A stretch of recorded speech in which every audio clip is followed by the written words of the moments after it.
Hello, welcome to today's tutorial. Today we're going to cover a complete DevOps pipeline. This is a full hands-on tutorial. Everything will be live. It's designed for beginners, so we'll walk through all the stages that are required to build a complete DevOps pipeline. This includes building the artifacts, creating a container, pushing the container, doing some security checks.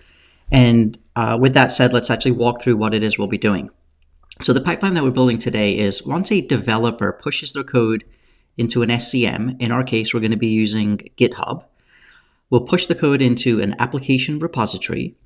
Jenkins will then be notified that there's been a new application update. Jenkins will then build and test the application. In our case, we're using a Java application, so we'll use Maven to build the application to perform some tests. Once the application has completed building, we'll analyze that application using a static code analysis tool called SonarQube. This will help us identify any potential code smells, security issues, and help the developers remediate any potential problems before code is pushed into production. If everything is successful, we'll build and push a Docker image into our Docker Hub registry. At the same time, we'll also scan the Docker image with Trivy using a SCA or a static analysis. This will identify any additional vulnerabilities that may reside within the container. So this is another security check before the image gets pushed into our production Kubernetes cluster. We'll then update a set of manifest files. These manifest files will reside in a separate repository. In our case, it's going to be a DevOps repository. It'll contain a deployment manifest as well as a service manifest. And we'll update these with each successful pipeline build to have the latest version of the tag. Once the tag has been updated, Argo CD, which is a continuous delivery or continuous deployment application, will be monitoring that repository for any changes. As soon as a new tag is detected, it'll deploy the latest version of the tag into our Kubernetes cluster. We'll then send a Slack notification if the deployment and build is successful. We'll also send a notification if there are any problems during the build steps along the way. We'll do this using a declarative pipeline in Jenkins. So we'll walk through each of the stages and I'll explain in as much detail as possible to keep you informed. So please fuel up. This is a live real-time tutorial, which means that it is going to take some time. I do encourage you to watch the entire video because we'll get into some of the specifics. We'll address some questions that may potentially come up on interviews for folks that are potentially looking to get into a DevOps role. So with that said, let's jump right into the hands-on portion of this. Okay, so the first thing that we need to do is we need to set up Jenkins. In my case, I'm using individual virtual machines, but you can install this all on a single node or a single virtual machine. But to simulate as close to production as possible, I'm going to go ahead and use individual virtual machines. I've also gone ahead and created DNS entries for each one of the IP addresses so that we can use reverse proxies as well as TLS certificates, again, to simulate as close to production as possible.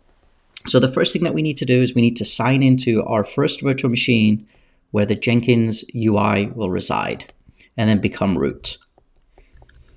So in my case, that is running on this particular IP address, and then we're going to become root. The next thing that we need to do is we need to make sure that we have updated our packages and then install Java. And we can just copy and paste these commands directly from the documentation. And I'll leave the documentation link in the video description below. So let's update our packages.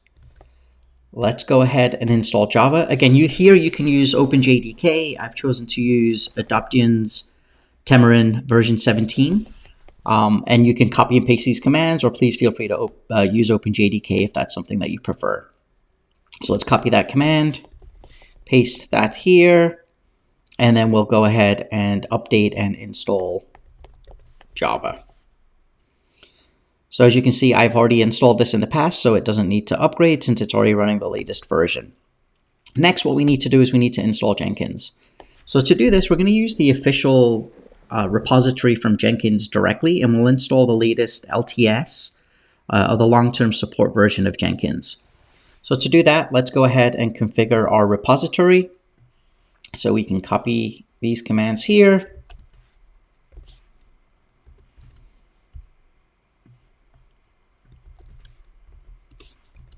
And then we'll want to add our actual packages here. So let's go ahead and copy this.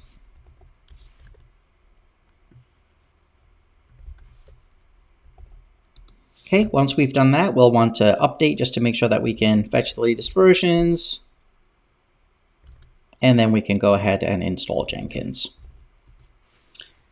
Now this may take a moment or two, but I'm going to leave this recording going because, as I promised, it's going to be a live, unedited version of a tutorial just to give you a real world sense of how the installation goes, as well as a complete DevOps pipeline. If you're enjoying this video, I'll take this opportunity to ask if you could please give it a thumbs up. A subscription is greatly appreciated. It also helps the YouTube algorithm. So it looks like Jenkins is almost completed here. And if we go back to the documentation and we look at the next steps, we'll need to start Jenkins, and then we'll need to go ahead and do some configuration. So let's see if Jenkins has now finished installing, which it has. So let's start it. And we can take a look at the startup to see if it's finished starting up by looking at the status. So let's look at the status of Jenkins, and we can indeed see here that it is active and running. So now that's completed, we can access our Jenkins user interface using the IP address. By default, Jenkins runs on port 8080. Now keep in mind, we haven't done any reverse proxy configuration yet, so we do need to access this via our IP address. So if we were to go to HTTP 192.168, and it's running on 10, port 8080, we'll see that we can now see Jenkins. Now the initial password is stored on the file system, and we can retrieve it by taking a look at this file here. So let's copy this and cat that file. So this will be our initial password.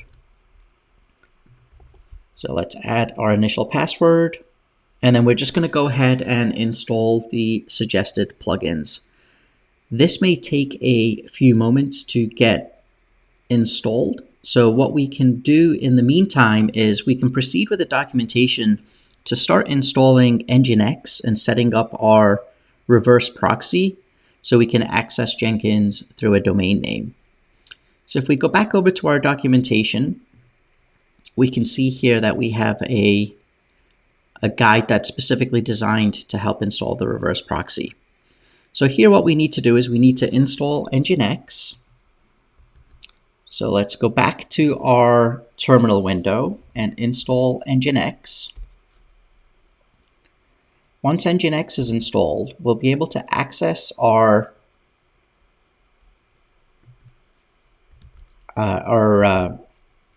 server on the IP address, and we can see that it is running. So here we actually accessed our Jenkins application directly on port 8080, but now what we can do is we can actually just hit the IP address and we'll see that we get the welcome to Nginx. So next we need to go ahead and configure our Nginx to point to Jenkins through a reverse proxy. So to do that, we need to create a configuration file. So let's copy this. Let's create the configuration file. And I've already gone ahead and created a sample config file. Just remember to change your domain name. In my case, I'm using my domain name that I've already created a DNS record for. So let's copy that and paste that in here. We'll then want to test to make sure that the configuration is correct. But before we do that, we need to enable it. And we can do that by creating a symbolic link for the configuration file into our sites enabled. So let's first do that. And then let's test to make sure that there's no typos in the configuration. And everything looks good.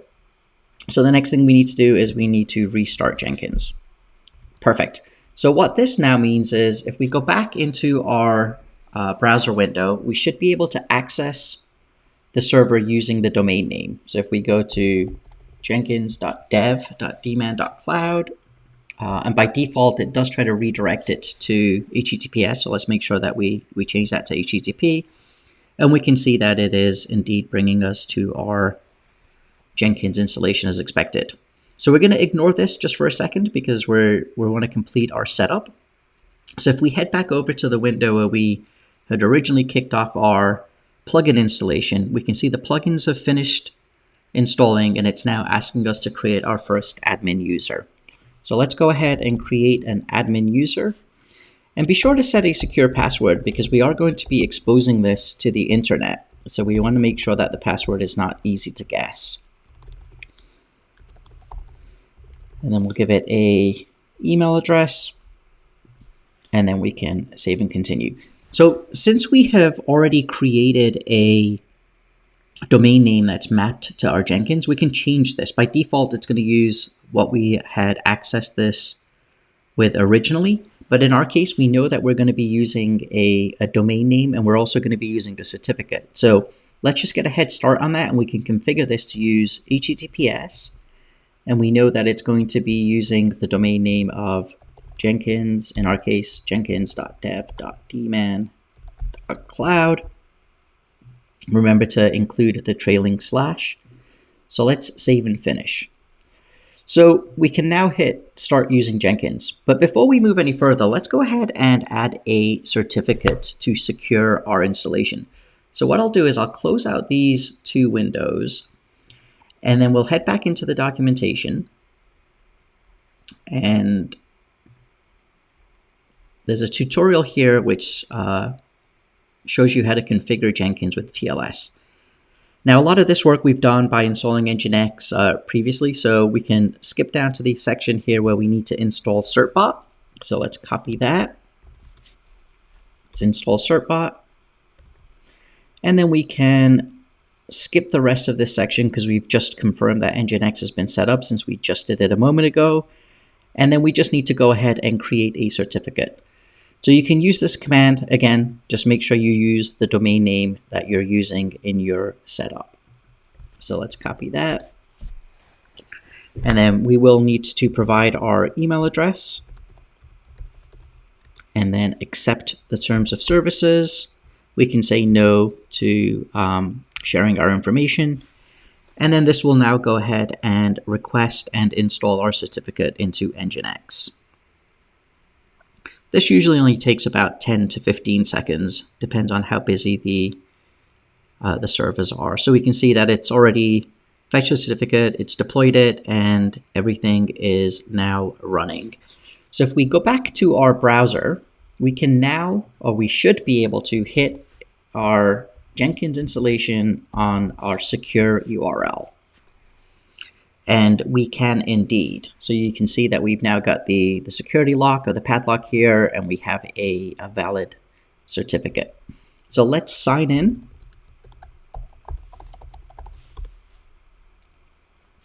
And the next thing that we need to do is we need to configure an agent for us to execute our jobs on. It's best practice to not run any jobs on the machine that's running the user interface. Now, there's lots of different ways that you can do this. You can have a dedicated virtual machine that runs jobs. You can use Docker. This can also be installed inside of Kubernetes. For the sake of this tutorial, we're going to actually use a separate virtual machine that'll act as the agent node, and we'll configure that using SSH. So if we head back into our documentation, we have a tutorial here that shows us how to add an SSH-based agent into Jenkins. So what we need to do is we need to sign into our agent machine and run these steps. So let's go back to our terminal. We will exit out of the Jenkins UI, and then we will now sign into another virtual machine that I've created that's going to act as our agent. So we can see that we are now signed into this second machine. So let's go ahead and become root. And just like before, we want to make sure that we've got the latest versions of the packages that are installed so we can run a quick update followed by an upgrade. And then we want to run our agent as a specific user. We don't want to run it as root. So let's create a user. In our case, we'll use the user Jenkins. So let's add a user Jenkins, set a secure password. Now remember this password because you will need to use this in the future. And we'll call this the Jenkins agent. And then we'll want to make sure that we grant sudo privileges to the user that we've just created. And we can do that by copying this command.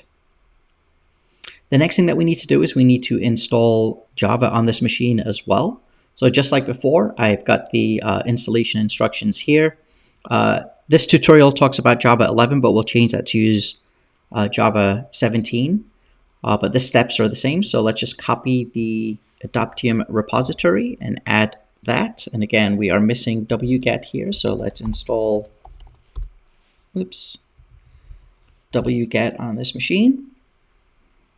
And then now we can add the repository. And in this case, what we're going to do is we'll update, but we will install version 17.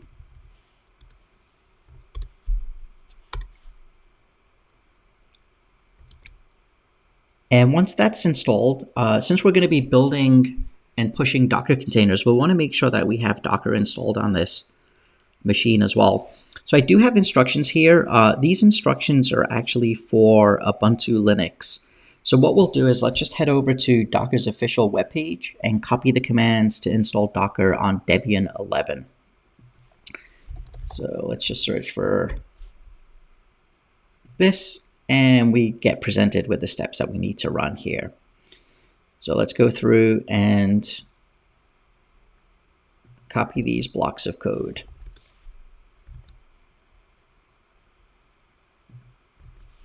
Again, I'm not getting into the specifics of the installation of the tools here because we want to focus on building that pipeline. And then let's update. And then finally, we can install Docker.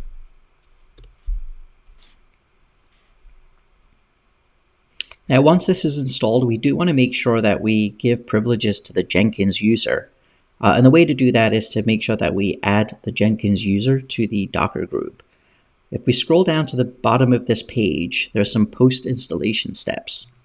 So here, what we can do is create a group called Docker. And in our case, this has already been created. So if I run this, it'll say already exists. And then we want to add the Jenkins user here into the Docker group. And then we can run new group Docker as the user Jenkins. So right now we're signed in as root. So let's go ahead and become Jenkins. And then we can run Docker run hello world just to make sure that we're able to successfully run Docker, and we can. Perfect. So now that we have Docker installed, let's head back to our documentation. We've already added the non-root user here. So the next thing to do is we need to connect our two virtual machines to communicate via a remote SSH agent. So here what we need to do is from the Jenkins UI, we need to sign in to our Jenkins agent. So again, the UI is the first virtual machine that we set up. That's the one that has the user interface, and the agent is where we'll be executing our jobs. So let's clean up our screens here a little bit just to make it easier. And I'm going to open up two terminals. So on the left-hand side, I am going to sign into our Jenkins UI. And then from here, we want to connect as the user Jenkins to our agent host. And this is also that we can get the SSH keys set up correctly. There's lots of different ways that this can be accomplished. This is just the easiest way that I found that works. So let's sign into our machine here. And we've signed in as Jenkins. So the next thing we need to do is we need to create some SSH key pairs. So let's copy this command And let's get those key pairs set up. We're not going to use a passphrase.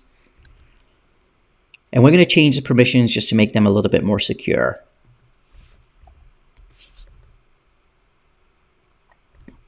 Okay, and it looks like that we may have a typo here, but that is okay. That's not a big deal. We just missed the .pub here, so we can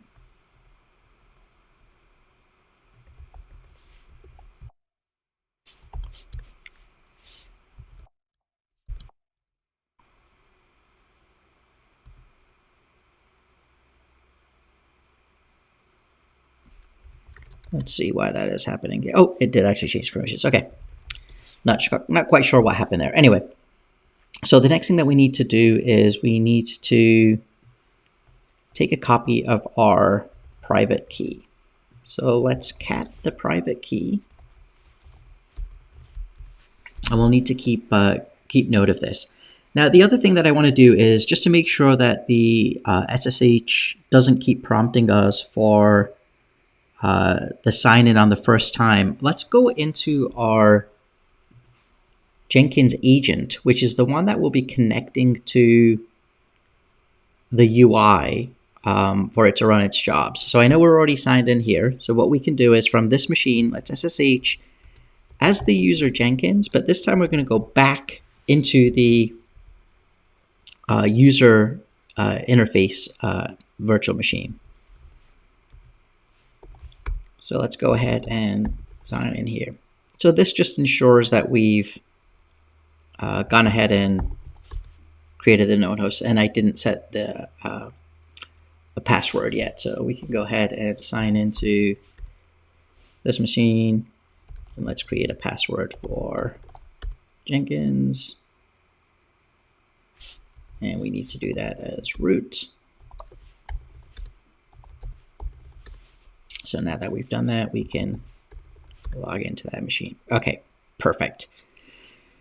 Okay, so the next thing that we need to do is let's head back over into our Jenkins UI.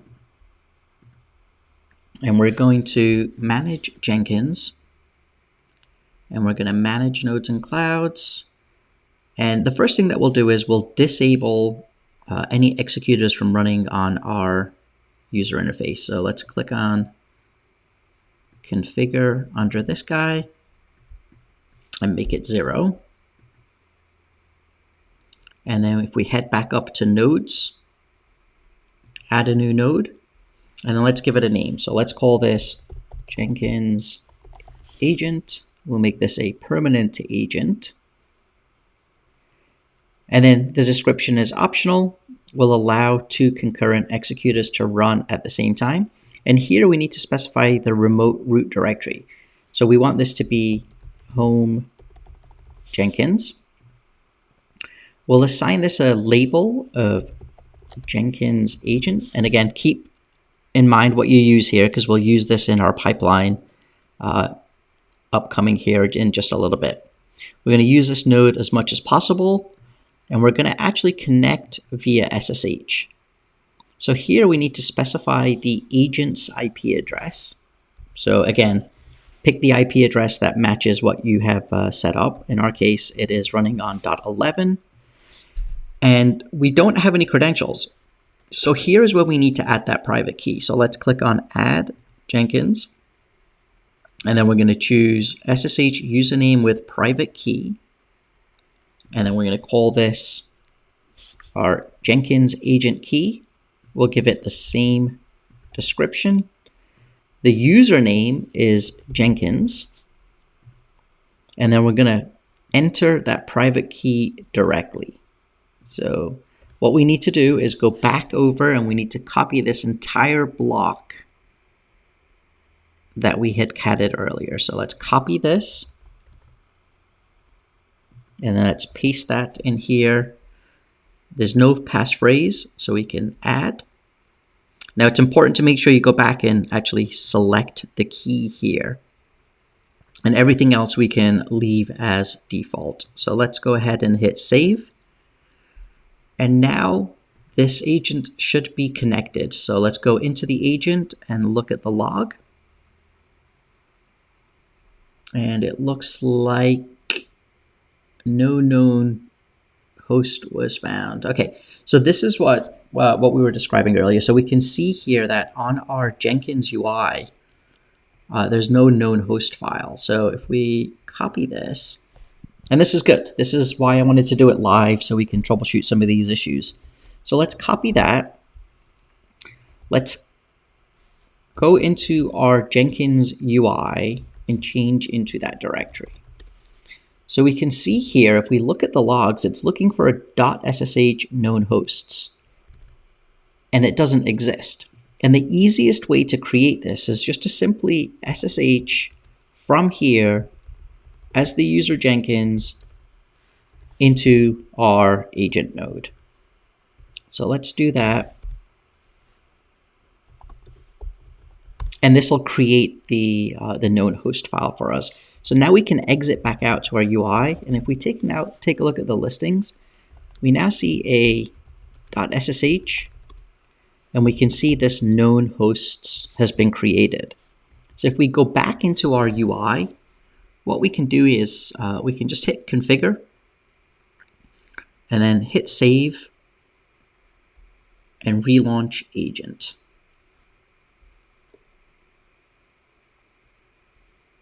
So this should now allow us to connect. Okay, let's see. It looks like there's another failure. So the SSH key does not match the known host. The SSH key exchange was not finished. Now let's troubleshoot why this might be happening. So just give me a moment here while I think why this might be happening.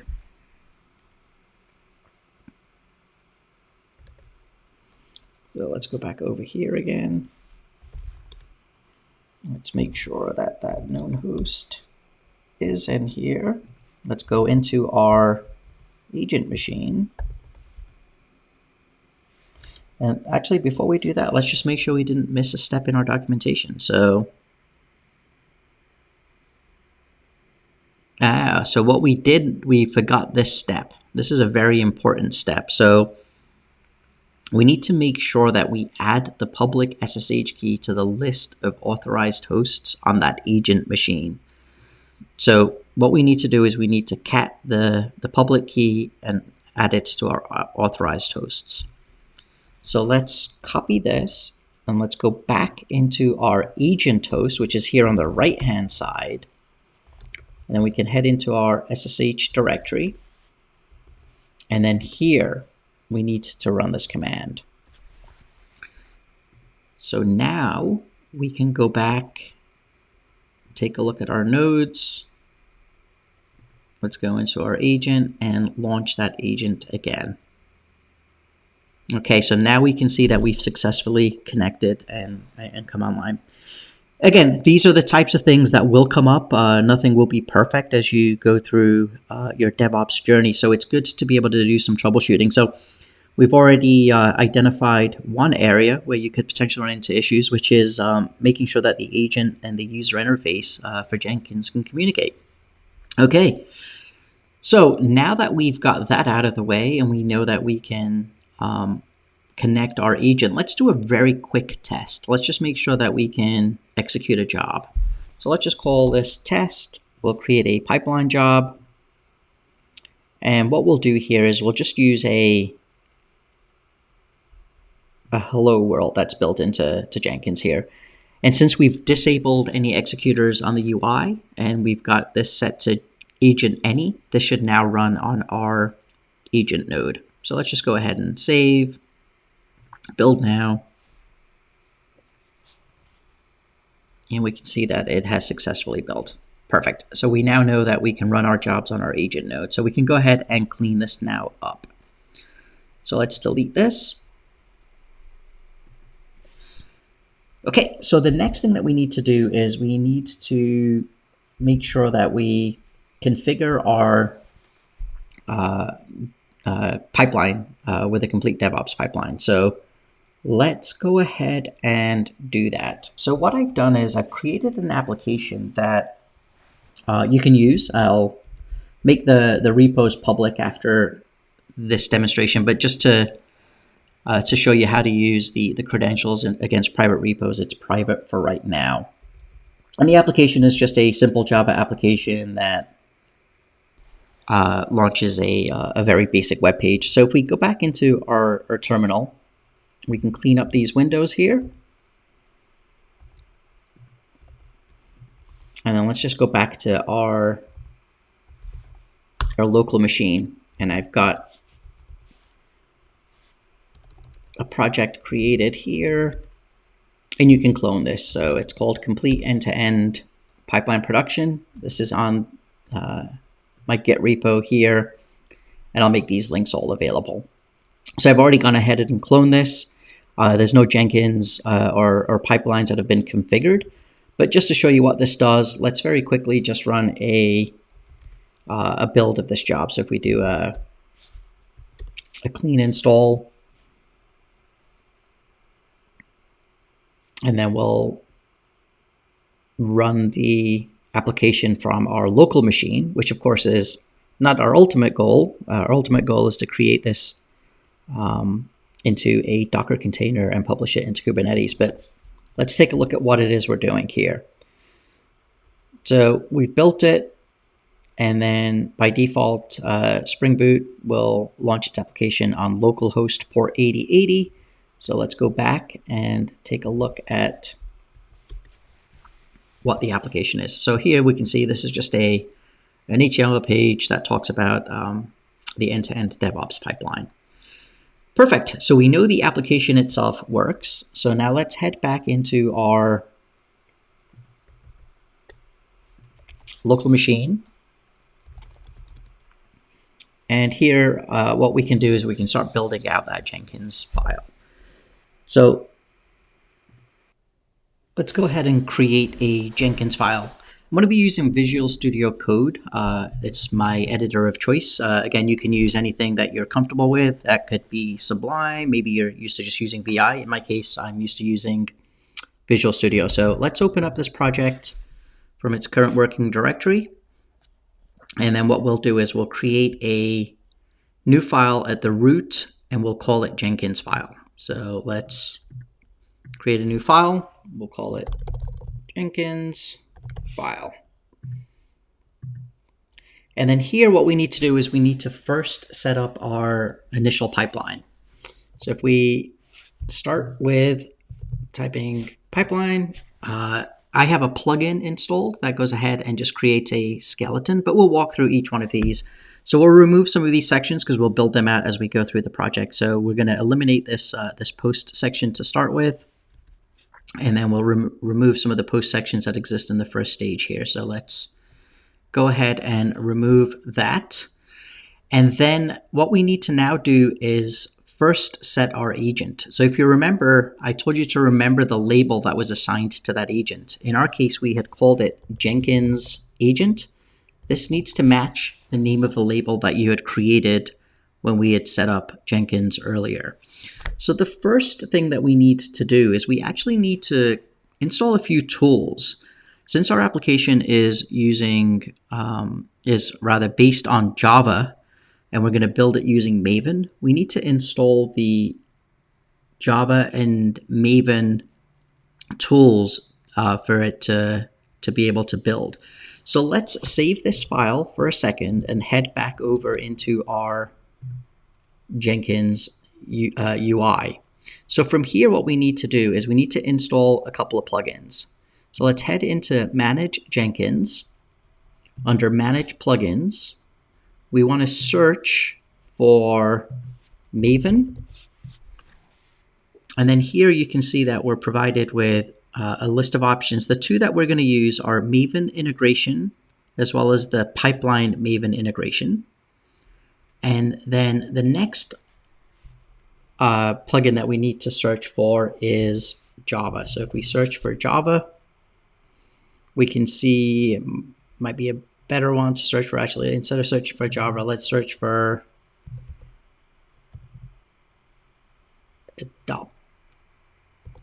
Yum. And then here we can see the Eclipse Tamarin installer. So let's go ahead and download and install after restart. So again, this may take a few moments. We can see that it is installing. And then what we'll do is we will restart when Jenkins is complete. So while that installs and restarts, we can head back into our pipeline and start configuring it here. So we'll talk about what these labels are in a second when we set it up. But in preparation, let's go ahead and add the tools that we're going to use. So to do that, we need to create a tools section. And what we'll do here is we're going to create two different tools, one for Java and one for Maven. So the first is the JDK that we're going to use, and we're going to use Java 17. Now this Java 17 is a label that we'll specify within our UI here in a second. The next thing is the Maven version. So let's do Maven, and we're going to call that one Maven 3. So let's save that and head back into our UI. So see if Jenkins, it's still pending. So let's continue with our pipeline build. So the first thing that we need to do is we need to understand how the pipeline works. The pipeline is broken down into stages, and each set of stages has a stage within it. We're just going to use a single stage at this point. And we're going to use multiple stages within a single set of stages. So it's not a multi-stage pipeline. I know that's a little bit confusing, but in some advanced videos, we'll get into multi-stage pipelines as well. So the first thing that we need to do is we should always start with a clean workspace. So let's go ahead and clean up our workspace. So we'll call this cleanup workspace. And then each stage contains a step. And then within a step is what it is that you want to do. So here, what we're going to do is we're going to actually use a built-in function that comes with Jenkins called clean.ws. And clean.ws will clean our workspace. And once we've done that, the next thing that we would want to do is we would want to check out our code from our source code repository. In order to do that, we'll need some credentials. So since our repository is private, we'll need to create a username and password. Now remember, you can't use your password directly. You need to go ahead and create a personal access token. So that's outside of the scope of this, but it's quite straightforward. If you do a quick search for Google, GitHub, personal access token, it'll show you how to very quickly create one of those. So what we'll do is we'll build the stage out first, and then we'll go back and create that token. So once we've cleaned up, let's take a copy of the stage, and then we'll add another stage directly below it. But this time what we're going to do is we're going to check out our code. So let's check out from SCM. And for our steps, what we're going to do here is we're going to use the main branch. So to do this, we need to use git branch, and then we need to select the branch that we're going to use, which is main.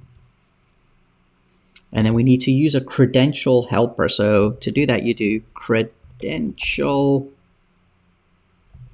ID. And then what we need to do is specify the ID that we're going to create. So in our case, it's going to be, let's call it GitHub, just so we can remember what that is. And then we'll need to specify the URL of the project. So it's probably easier if we just go back in here and copy that. And then that's it. So what this does is it tells us that we're going to check out the main branch using a credential that we'll create here in a second called GitHub. And we're going to check out this repository that we've specified here.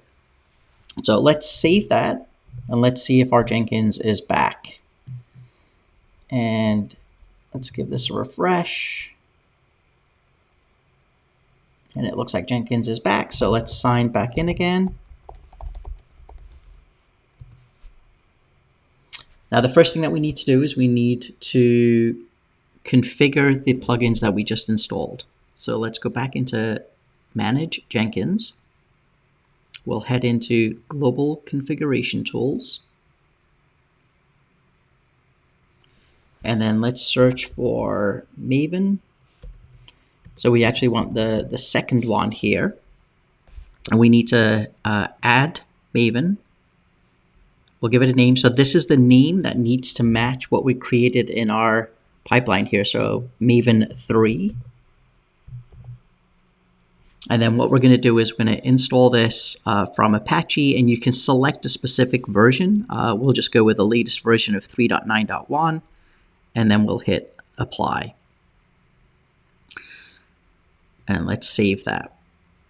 Now, if we head back again into Global Configuration Tools, we'll need to also configure Java. So let's go here and search for JDK. And under JDK, we want to do the same thing. So let's click on Add JDK. And again, we want to make sure that we use the same name. So let's copy what we'd set up in our pipeline, in our case, Java 17. And then we can leave the Java home blank. And what we want to do is we want to install automatically, and we're going to use the adoptium.net, and we're going to select version 17.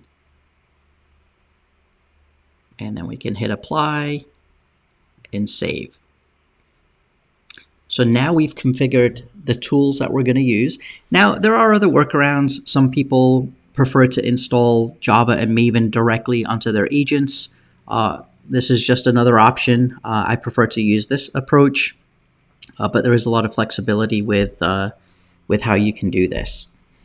So before we run this pipeline, what we need to do is we need to make sure that we set up this GitHub credential. So let's go back into Jenkins.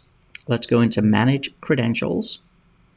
And then we're going to add a new credential. And this will be a SSH with username and password. But remember here, you cannot just use your password. You have to use the personal access token that was created in GitHub. I've already gone ahead and done that. This is just a temporary token. I'll delete this after this video is complete so I can share that on the screen.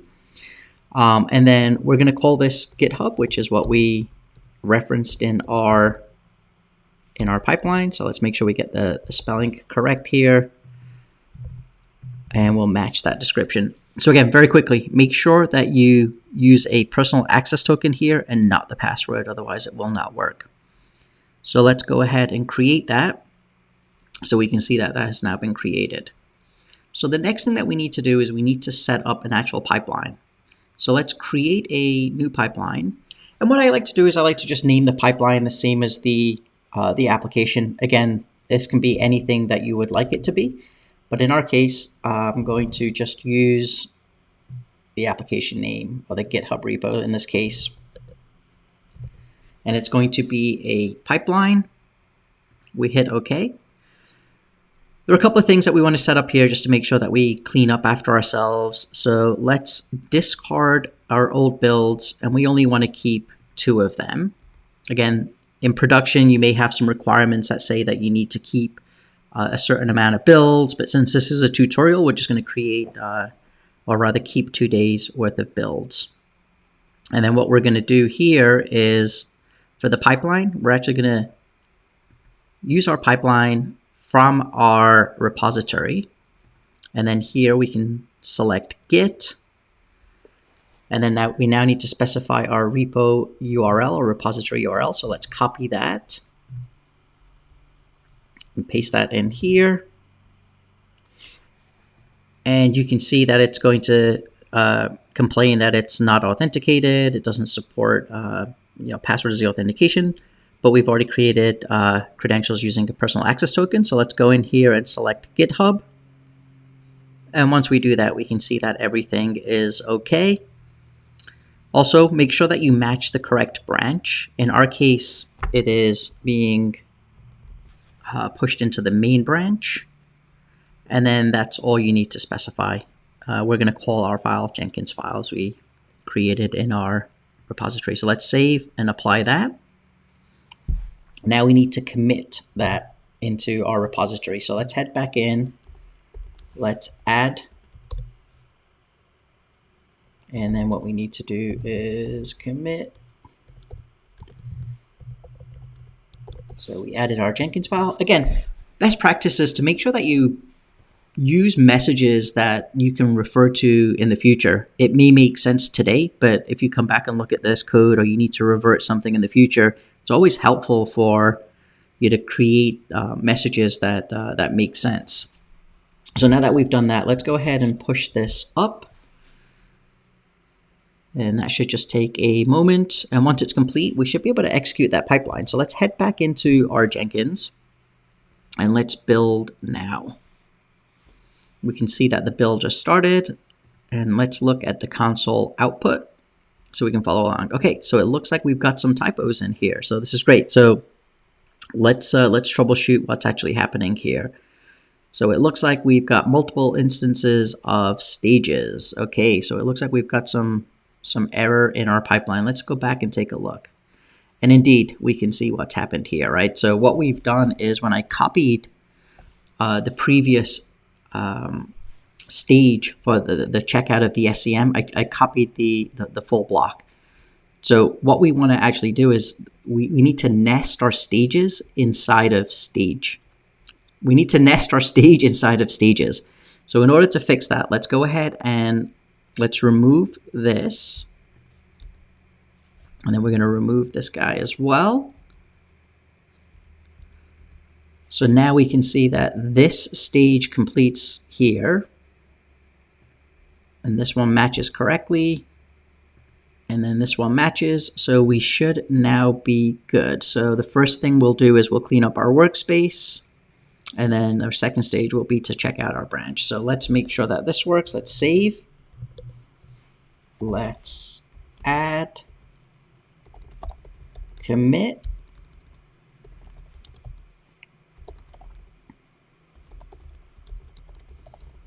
And again, a helpful message.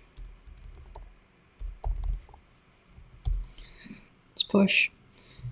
Okay, so let's see what happens this time. So let's build it now. So let's take a look at our console output this time. And the first time it may take just an extra minute or two because it is going to go ahead and fetch the version of JDK and Maven that we'd specified. And you can see that that's already happened. We're now doing a checkout. And this should finish in a second. Again, I'm leaving this unedited. I'd like to, go through all the troubleshooting steps. Nothing is ever flawless. So there are a lot of YouTube videos out there where everything just seems to work, but we know in reality that's not the case. So it's good to understand how to troubleshoot some of these issues. So let's see here. We're almost done. Okay, so it's cloning the repository, and then we've got a finished success. So if we go back and look here, we can now see that our stage is executed as expected. Great. So now if we go back and take a look at our pipeline that we're building, what we've done so far is we've pushed our code to the application repository. We've started building our Jenkins user interface and the agent. So the next thing that we need to do is we now need to build the application itself and execute some tests. So to do that, we're going to need to create two more stages, a stage for build and a stage for test. So let's go back into our editor. And this time, let's make sure that we copy the right stage. And what we're going to do is we're going to add two more stages. So here, what we're going to do is we're going to build application. And we're going to test application. Now, since this is a Java application, the first thing that we'll need to do to build the application is we'll need to run a shell script that is going to do an mvn clean package. And then to test, what we need to do is we need to run a shell script. And here we will do mvn test. So as you can see, we've just copied the previous stage twice. We're going to now clean the package, build it, and then we're going to run a test. So let's save. Let's commit that code. First of all, we need to add the changes.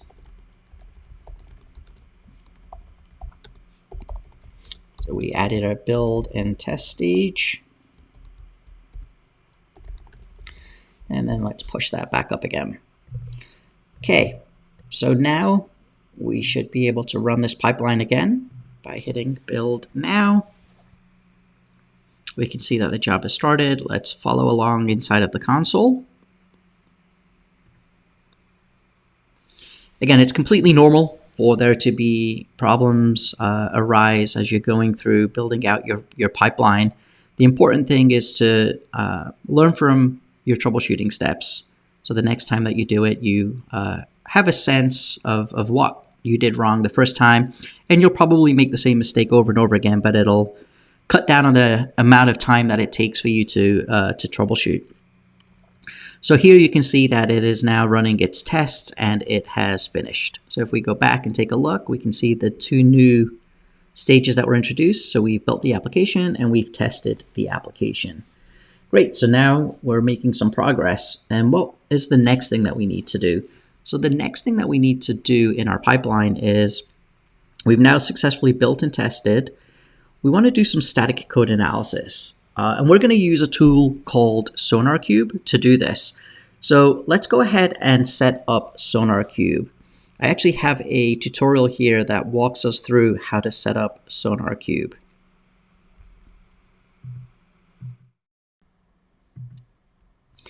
Okay, so in the tutorial, we can see here there's an install SonarQube. I'm going to be installing this on its own virtual machine. You may have already done this, so feel free to go ahead and skip these steps, but I'm going to keep mentioning I want to go through a complete hands-on tutorial, so we'll do this from scratch. So in my case, I have a third virtual machine that I have created. So let's sign into that, that virtual machine, and it is running on IP12. And then we can very quickly just copy and paste these commands. So let's update our virtual machine. And we're going to run SonarQube with Postgres. There's a couple of different options. I've chosen to use Postgres. This is not a tutorial specifically about SonarQube. I do have some separate videos if you're interested in learning more about it. So let's go ahead and add in the Postgres repository. And just like before, we do not have wget installed, so let's go ahead and install that first.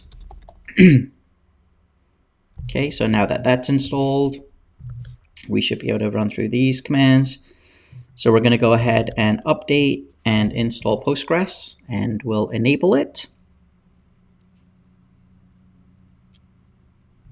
Okay, so while that's installing, let's look at the next step. So the next thing that we need to do is we need to set up a database for SonarQube to talk to. So to do that, we're going to need to set the password for the Postgres user, which we just created in our prior step. So let's go ahead and set a password. Remember this password because you will need it in the future. The next thing we need to do is we need to become the Postgres user.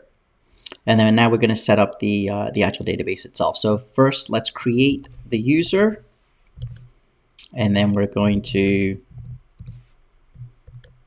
sign into the database. And then we're going to execute these commands. So again, all this is doing is it is granting privileges to that user Sonar, to this database SonarQube. Once we've done that, we can exit out of the database. And then we can also exit out of the Postgres user. So now we need to install Java again. So we're already root. So let's go ahead and just like we did before, we'll use the Tamarin version of Java, and we're going to use JDK 17. SonarQube is particular, so please pay attention to the version of Java that you're installing here. So let's go ahead and install this version. And while that installs, let's go ahead and take a look at some additional configuration that needs to happen. So there is some kernel tuning that needs to happen for SonarQube to perform optimally. And I've gone ahead and just created some documentation here that talks about the limits that we need to change for SonarQube to run. So we'll just go ahead and execute these commands. We're not going to dive into each one of these specifics. Just know that you do need to do this in order for SonarQube to run. So the first thing that we're going to need to do is we're going to need to make some limits changes. So let's edit the file, and we can just go all the way to the bottom, and then we'll paste in these values. The next thing that we need to do is we need to increase our mapped memory regions, and we can do that by editing this particular file. And again, just go all the way to the bottom, and then we need to paste in this value, and then we can save that. And then let's go ahead and reboot our virtual machine just so that those take effect permanently. So that'll just take a moment to reboot, and then let's take a look at what the next steps are going to be. So what we'll do is we'll download and extract SonarQube. I've already got the latest version here. So at the time of this recording, the latest version is 9.9. We'll create a user, we'll set some permissions, and then we'll update the SonarQube properties to make sure that it can talk to the database. Okay, so let's go back. Our virtual machine should have rebooted by now, which it has. Let's go ahead and become root. And then here what we need to do is just copy these commands. So this is going to download the version of SonarQube, extract it, it'll move it into the opt directory structure, and then it'll set the, we'll then need to set the appropriate permissions after we create a user for Sonar. So let's go ahead and copy this command. So now if we go into opt and we take a look, we can see that the SonarQube application has been extracted and the permissions have been set correctly. So we now need to make sure that SonarQube uses the appropriate database that we'd set up. So let's go ahead and edit the properties file. So again, I'm moving through this a little bit quickly because I do have dedicated videos on this, but I did want to include it in this video because it is an important part of the process. So here we're going to copy the settings. If you recall earlier, we just created a user called Sonar and we set the password to be Sonar. We're using Postgres, which is also running on this virtual machine. And by default, Postgres runs on port 5432, and the database that we're using is SonarQube. So let's copy that.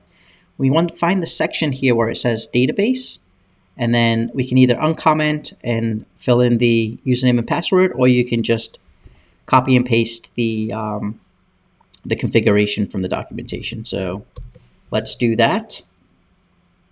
The next thing that we need to do is we need to create a service so that SonarQube starts and stops with our virtual machine. So let's create a service called Sonar.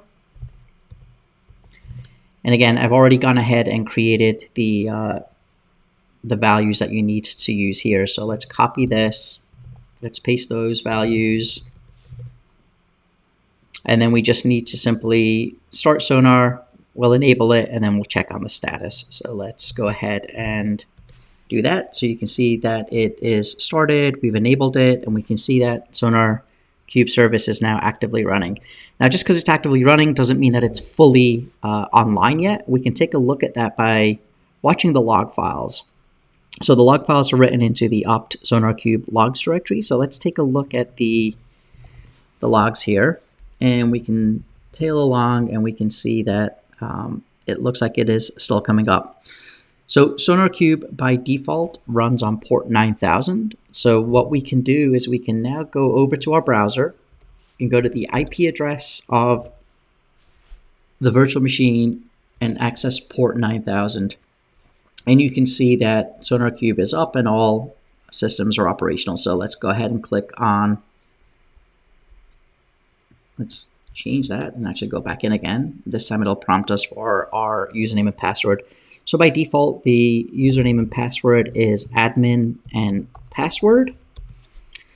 Admin, and then it'll ask us to change the password. So the old password is admin. Let's set a secure password. So again, we are going to expose this to the internet in my case. Most organizations may not choose to do so. You may still want to configure a domain name with an SSL certificate, but then have some firewall rules that only allow you to access it internally. But that's outside of the scope of this. So in my case, it'll just be directly exposed, and I'm going to tear this down as soon as this tutorial is complete anyway. So let's go ahead and complete our password, and we can see that we now have SonarQube up and running. So great. So now that we have SonarQube, there are a couple of things that we need to set up for Jenkins to be able to send the application's code to SonarQube for analysis. So the first thing that we need to do is we need to set up an API key. So to do that, we go into the top right corner under Administrator. We can go into My Account.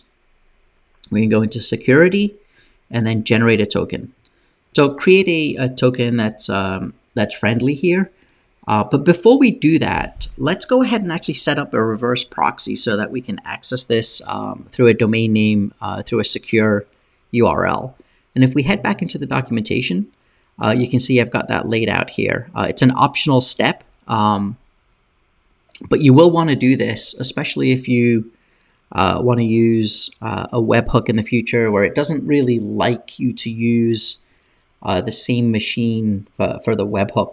Again, that's outside of the scope of this, but let's just go ahead and very quickly run through this.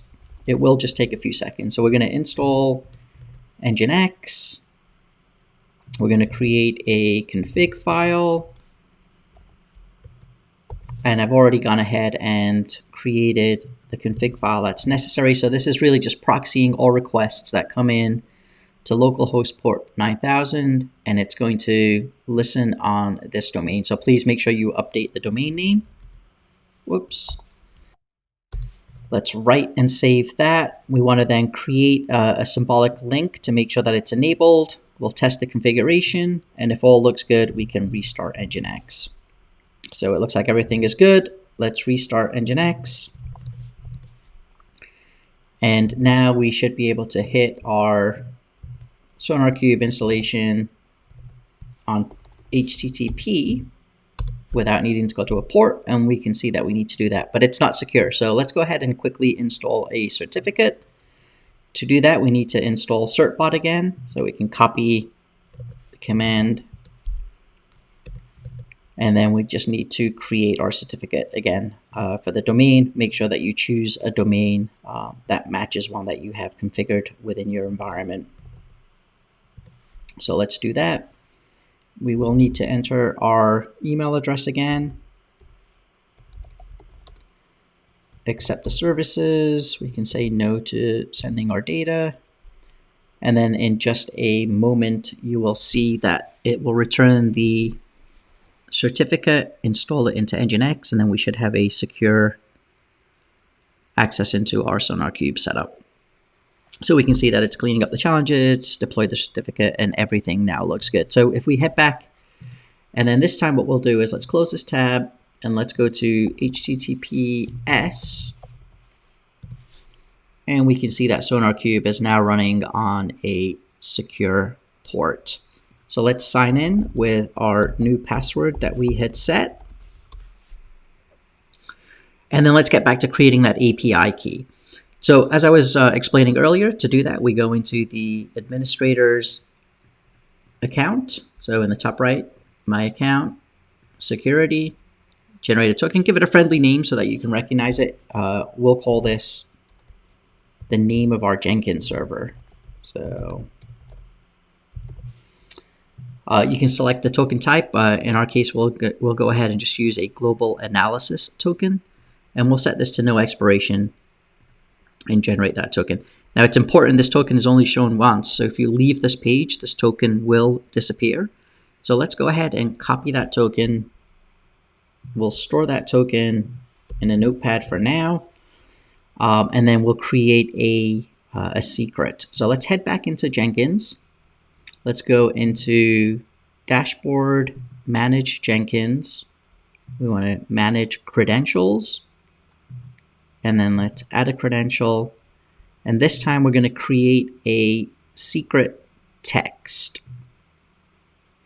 So here we need to paste the contents of our token. So let's copy that and paste that here. And then here you need to create an ID that you will reference in your pipeline. So let's go ahead and just call this Jenkins Sonar Cube token. And then we'll use the same for the description as well. Great. So now we have the credential set up. We've got Sonar Cube, and there is a couple of plugins that we need to install so that the application can send its code over for analysis. So if we head back into our Jenkins, we want to go under Manage Jenkins. We want to go back to Manage Plugins. Under Available Plugins, let's search for Sonar Cube. And what we're going to install is we're going to install the Sonar Cube scanner. And then if you actually search for quality gates, we want to install the Sonar quality gates. We'll install quality gates. And what this will allow us to do is it'll allow us to pause or block the build if it doesn't pass its analysis. So let's go ahead and install after restart.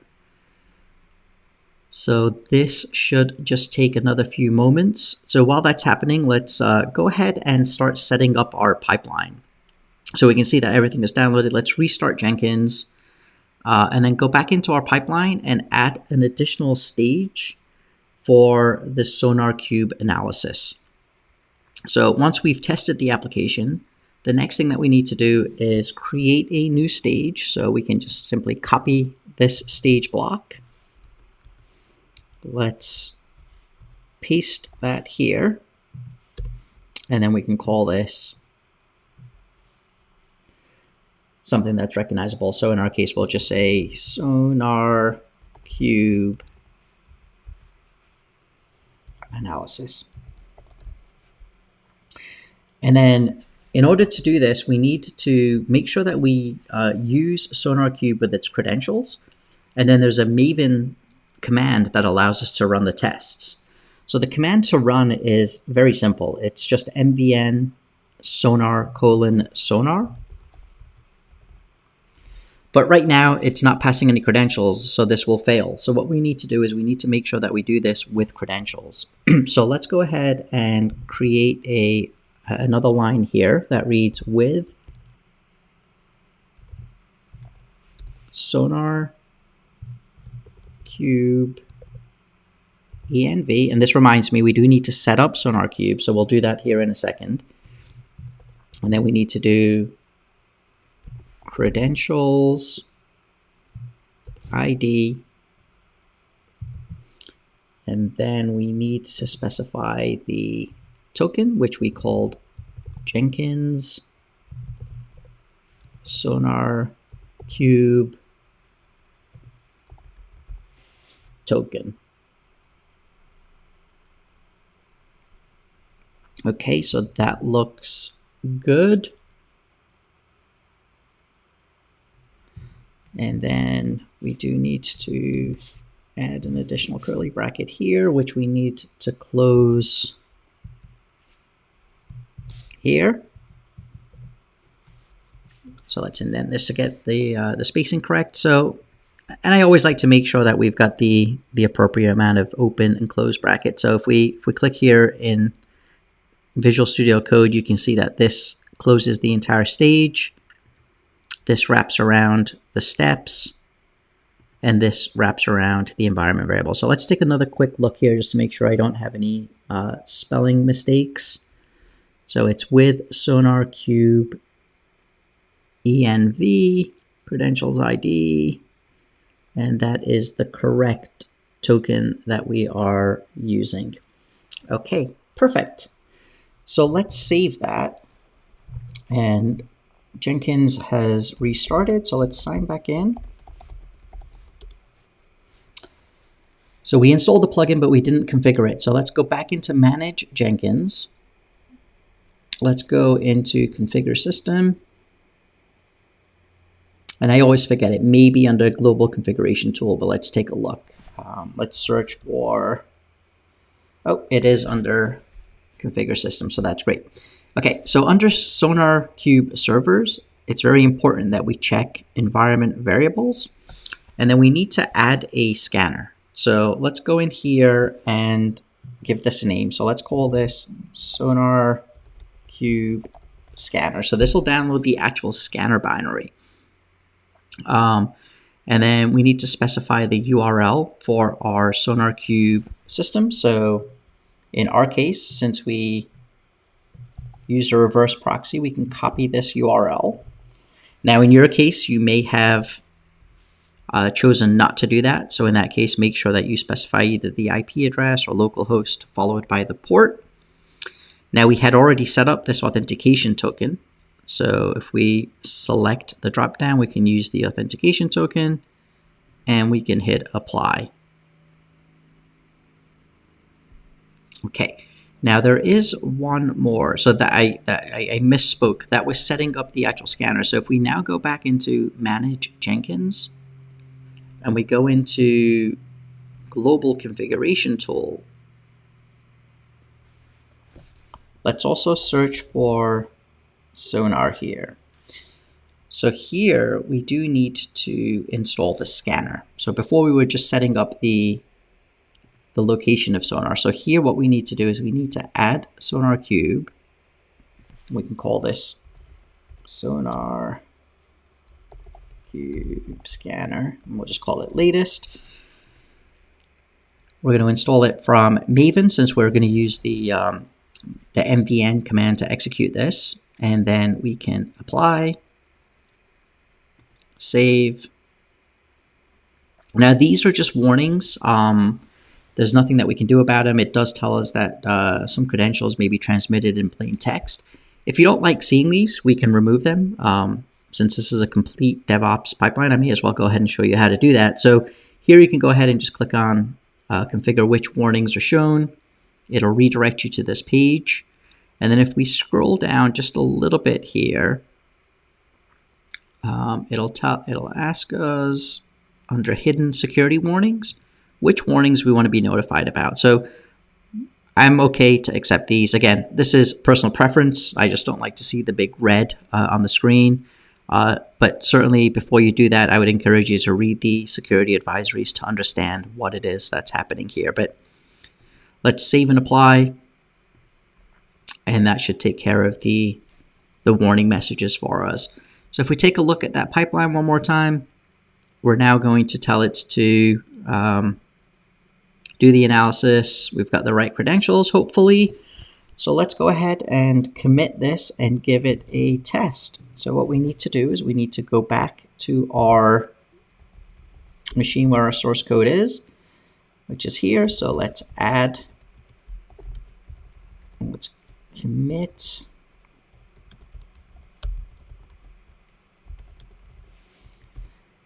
And then we can push this. And if all is well, we should be able to now run this pipeline.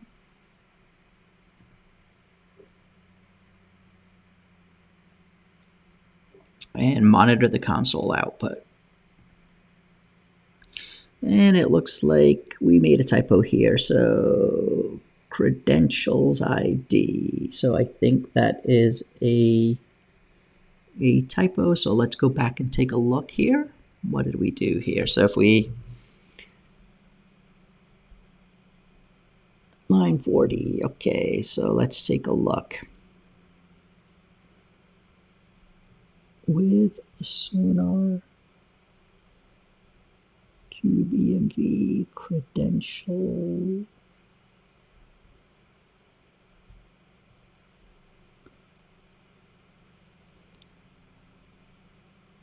Okay, let's make sure we type this correctly. Credentials, capital ID. So if that looks correct, and we can save that. And there's one other way we can quickly validate this syntax. So let me actually show you that. So if we go back into our Jenkins and we go into the main pipeline, we can click on this pipeline syntax. So let's open it in a new tab. And then let's search for SonarQube in here. So with SonarQube and prepare environments. So we're going to use this token. Let's generate that pipeline. Could not find any tokens. Could not find any credentials with ID Jenkins. Okay, so let's see what is going on here. Let's go back into our dashboard. Manage Jenkins. Let's take a look at our credentials. So we do have our token here, which we've got as a secret text. And it is saying that it cannot find it.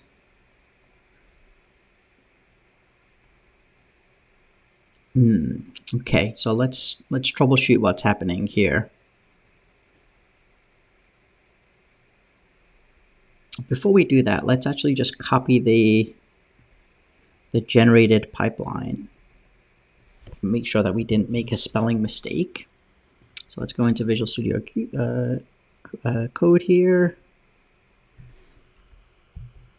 Okay, so it looks like that is correct. I have a suspicion that we need to change the type of token or key that we created. So let's go back in here again.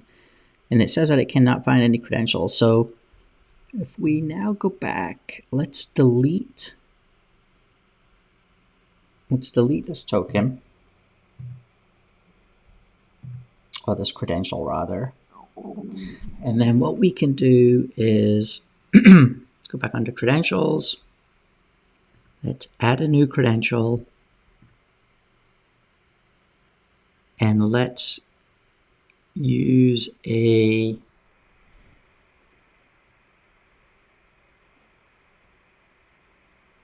secret text, which I believe is the right one, but let's go in back over here and just copy it and recreate it. So let's Jenkins token.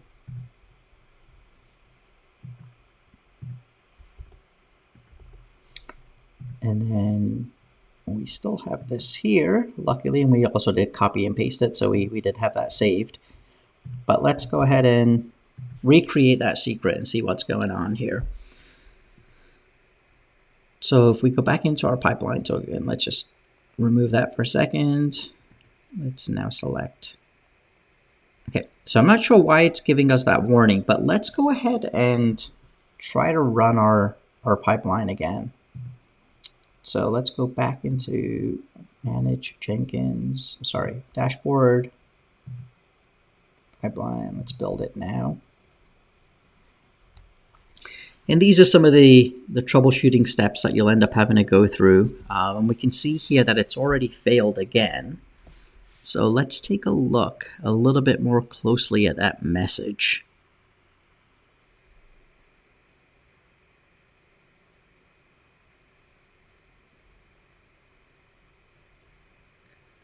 So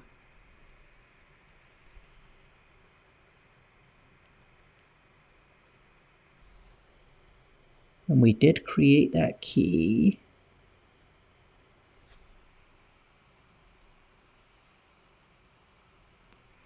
Let's make sure that we configured everything correctly. So let's go back into our configure system. let's search for SonarQube. So we can see that let's uncheck.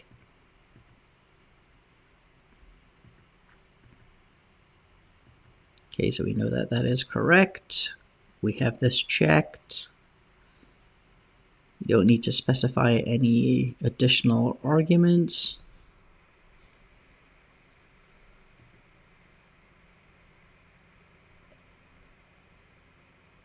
So let's actually change this to server for a second.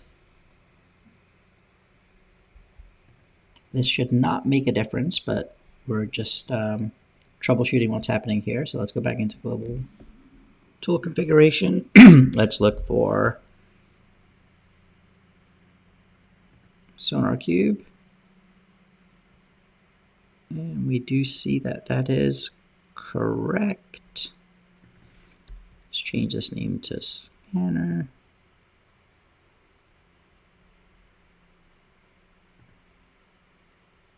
Okay, and then I do want to just take a look at the pipeline again. So let's just make sure we're doing this correctly. So with SonarQube, okay, so we copied that. We know that that is correct.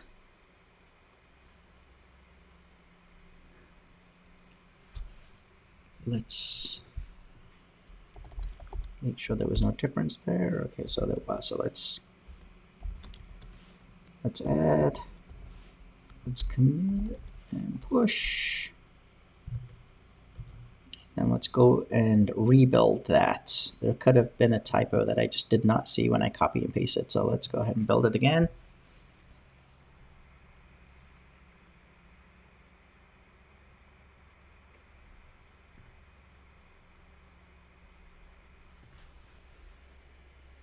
Okay, so it is still failing. Let's see.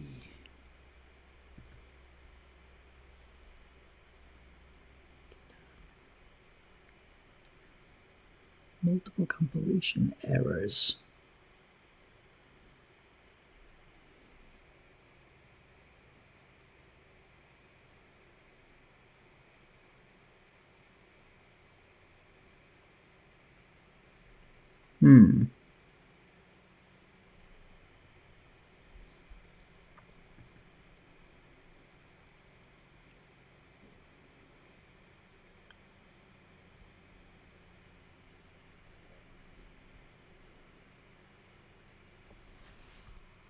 I don't think this makes a difference, but let's try adding this in a script tag.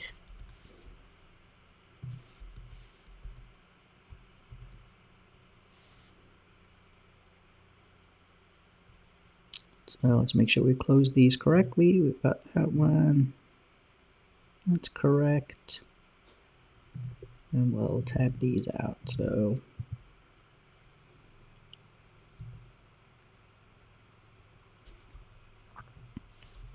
that can go there. Now I don't think this will make a difference, but let's try.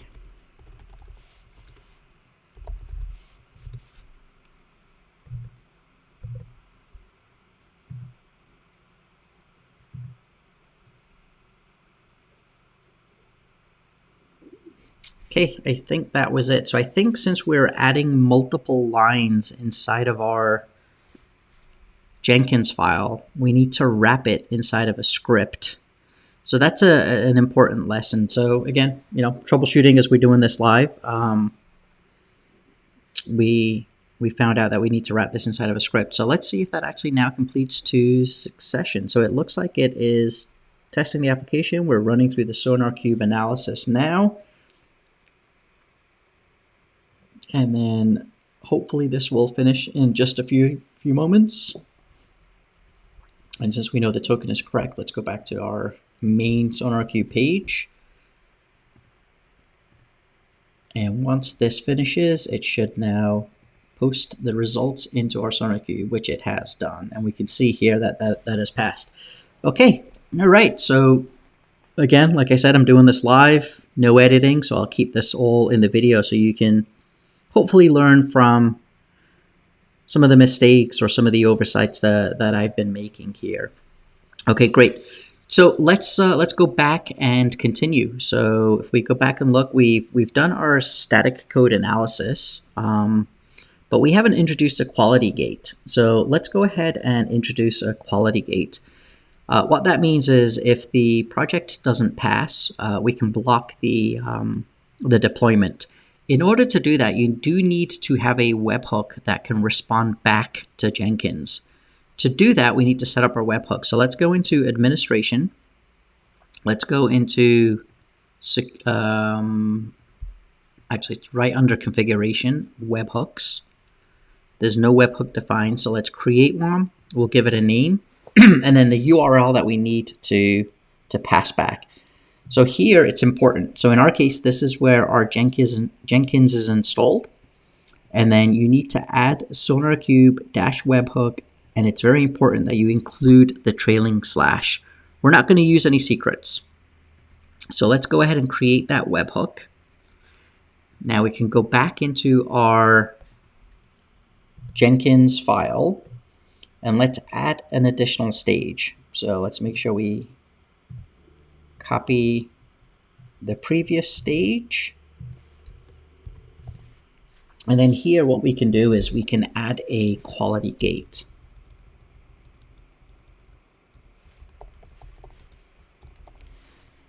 And then in order to do this, we'll leave our script in. And by the way, just as a side note, there's no harm in wrapping everything in a script, even if you're just executing a single shell command. So we can leave that in here. And what we're going to do here is we want to wait for quality gate. So let's change this.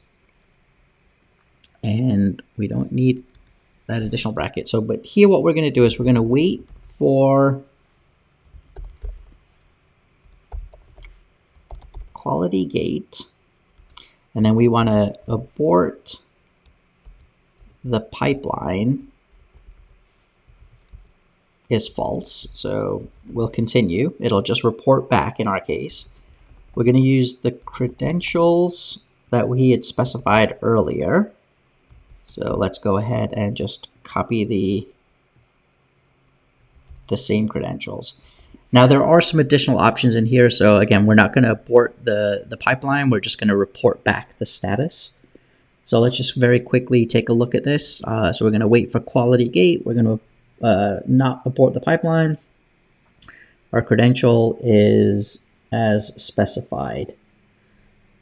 So this time let's save and see if we got it right the first time. So let's add. And then let's commit this.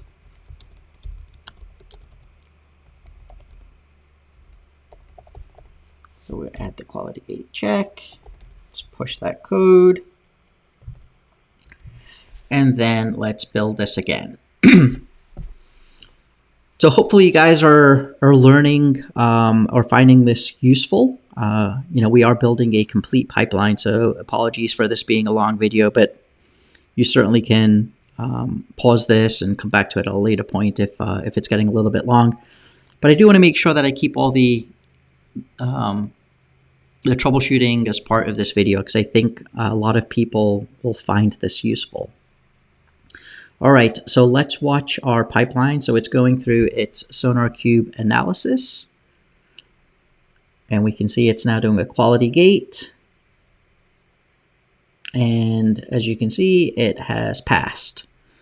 So now we can see that the quality gate is passed. If we refresh this page, we can actually now see that it's reported directly under this pipeline. So we get the results of our quality gate.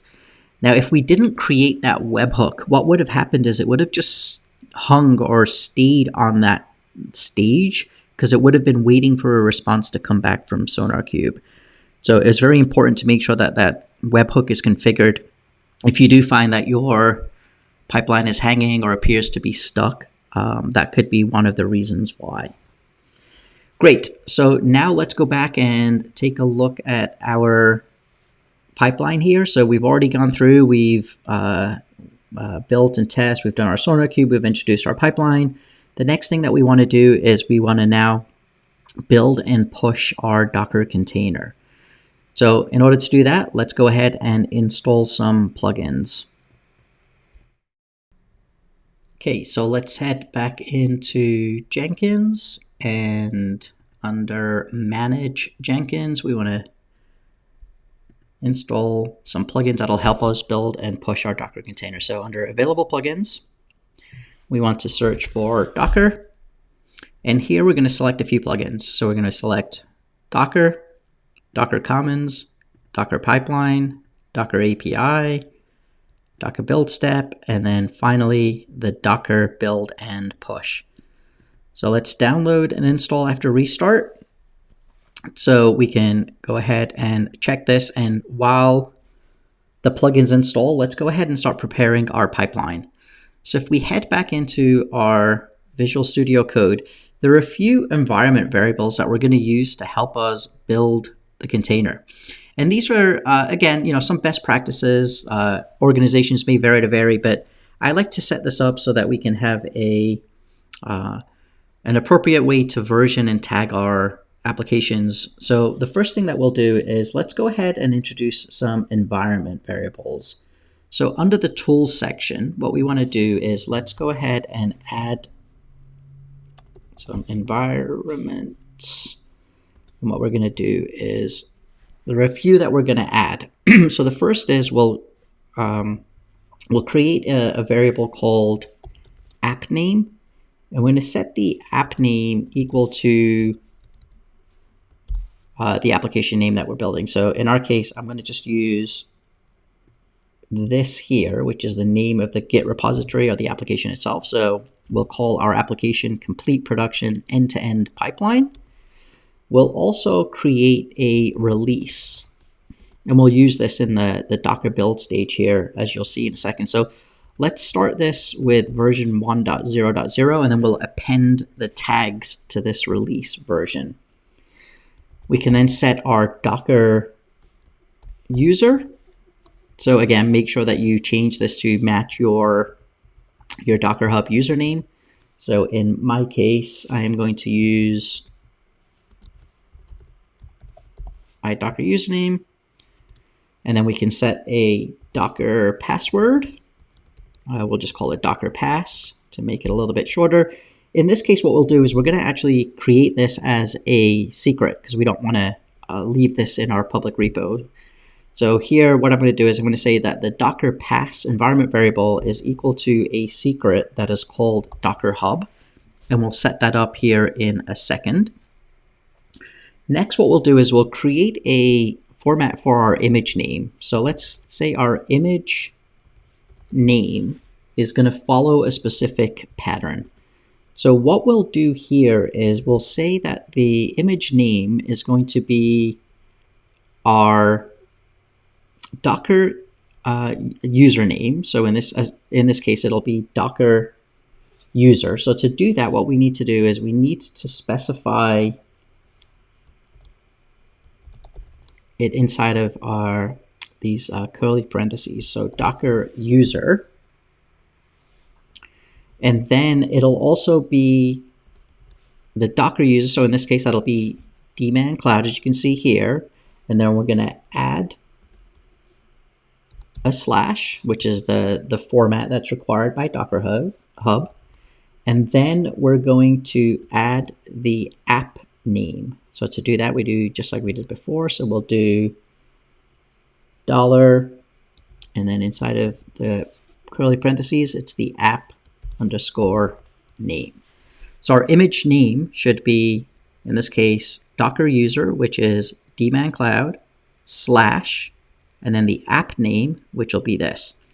So again, hopefully this makes sense. This is really just building out some environment variables so that we can use them later on. But it's following the Docker Hub standard for naming.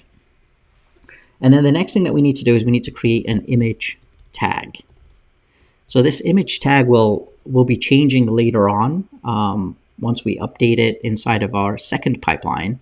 But for now, what we're going to do is we're going to say our image tag is equal to, and then we're going to say it's the release. So And let's just copy and paste this because there's definitely room for error here.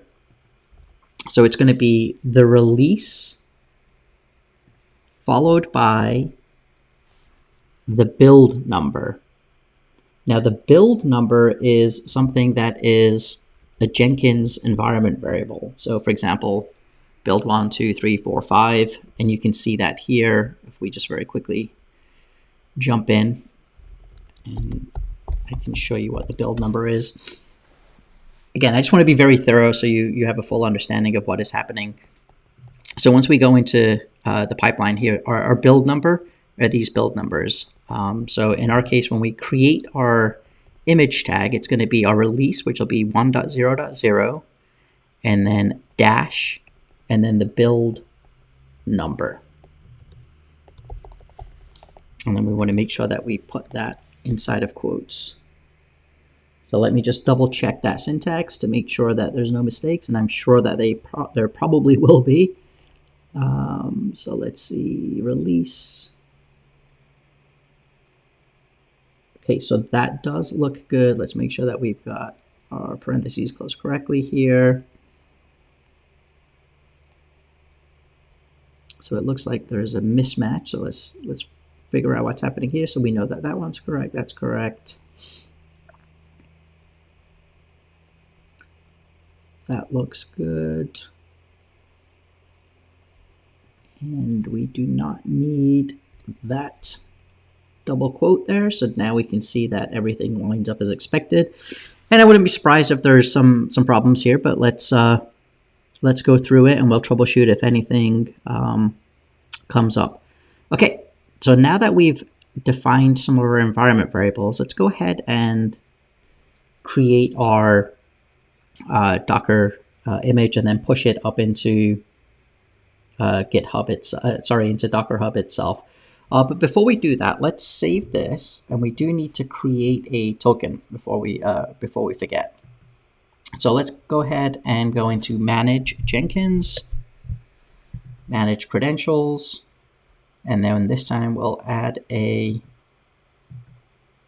new credential, username and password, and then this is your Docker Hub sign-in. So again, just like with GitHub, we want to make sure that we create an API token that can be used as a password. I've already gone ahead and done that. It's very straightforward. You can just search on Google how to create an API token outside of the scope of this video, but you've probably done that before. So since I've already gone ahead and done that, let me just copy what I have. Again, I'm going to delete these tokens as soon as this tutorial is complete, so it's okay if you see them. And then let's match the ID. So if we go back and we take a look, we said that we were going to call it Docker Hub. So let's go back and create that new credential. Okay, great. So now that we've done that, we can go back and actually start working on our Docker build stage. So let's copy this. And then let's call this stage our build and push Docker image. Okay, so since we installed those plugins, there's a couple of shortcuts. Again, if you look at different YouTube videos, you may see some different ways of this being done. These are just the steps that I prefer to use when building and pushing a Docker container. I just find it to be very straightforward. So in our case, what we need to do is we need to tell it that we're going to use Docker with registry. And since we're using just regular Docker Hub, and then we can pass it our Docker pass, which is our Docker password that we defined earlier. And then here, what we need to now do is we need to say our Docker image is equal to, and we're going to do a Docker build. And then this is where we can start using those environment variables. So before we had created this called image name. and then we finish that stage there.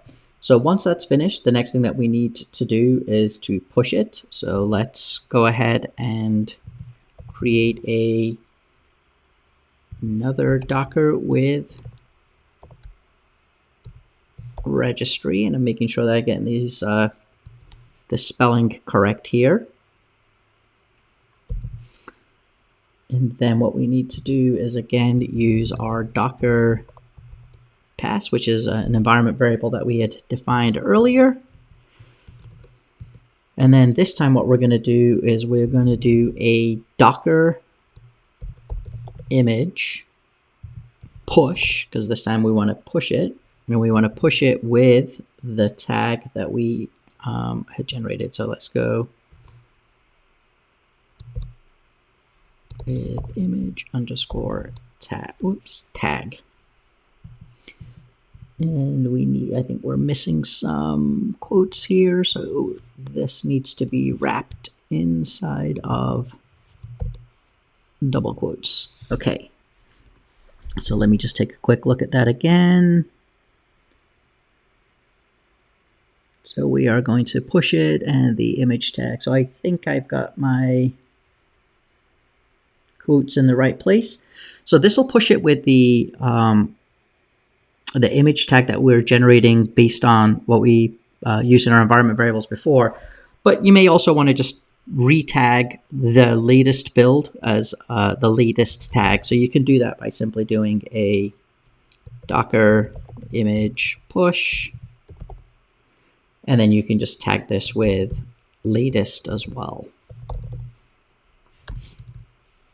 Now again, you probably won't deploy with latest in production use cases, but this way you know that the latest build will always have the latest tag as well.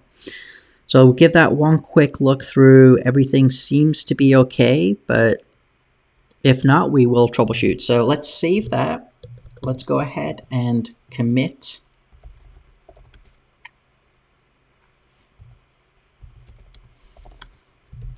Let's commit our changes. So added Docker build and push. And then let's trigger that pipeline again. So let's go back in here. We'll build. And then while that's building, let's go into Docker Hub, and you'll see that that repository does not actually exist. So if I sign in, you can see I've got a complete DevOps pipeline that I pushed to 2 days ago, but we don't see our complete end-to-end pipeline. So if all is successful, it should create a new repository with the tag and push it up here. So let's see what happens. Let's go back. We can see that it's going through our testing of the application. It's doing our SonarQube analysis, and we can actually follow along inside of the console just in case there's any errors that pop up. And we do have a error message. Okay, so let's see. So it is saying that it has failed to... It would be helpful if we had created a Docker file. So in this case, what we forgot to do is we actually forgot to build or rather create a Docker file. So there is no Docker file for it to build, which makes sense. All right, so let's go back into our Visual Studio Code, and then we need to create a Docker file. So these are the things that you will probably run across as you're building your pipelines. There's just a lot to remember. So, okay, so this is a Java application. So what we'll do is we'll use a multi-stage build process, and we'll build it first, and then we'll package it up. So let's see. So what we're going to do is we'll use the Maven image, and we'll use version 3.9.0.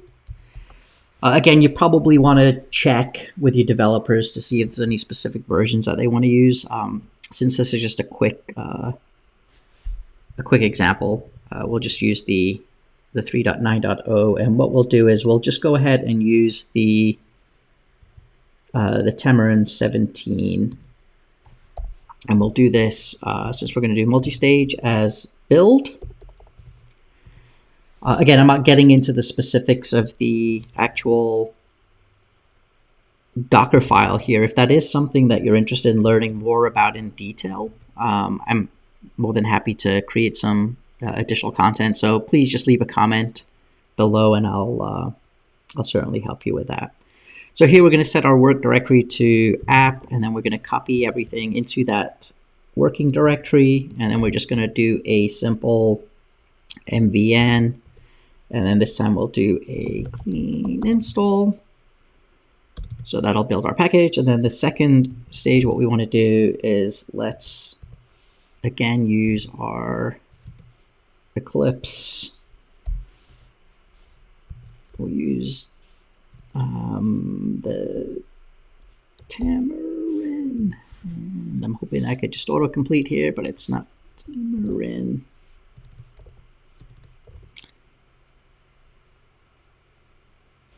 And then we'll use version 17.0.6. And these are just versions that I've identified on Docker Hub. So if you're wondering where I'm coming up with these versions, I just happen to know that these are the versions that I want to use. Okay, and then once we've done that, we want to set our work directory to app, which is where everything is. And let's make sure we get that correct. And then what we would like to do is we need to copy from the build, and it's under app target, and the jar file that it builds is the demo app.jar. Now, again, I'm not getting into the specifics of the Java side of this, but this will be something that your developers can help you with. And we have a spelling mistake here because this should be from build. And we're going to copy it from the application's target, the demo app.jar, into app. And then we're going to expose the port. Again, by default, the port is 8080. And then we need to set a entry point. So what we'll do is we'll run Java. And then we'll do -jar. And then we need to specify the jar file itself. Okay, so let's take a look at that to see if it looks good. So we're going to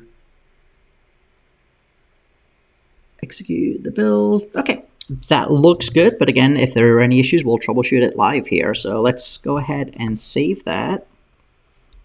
So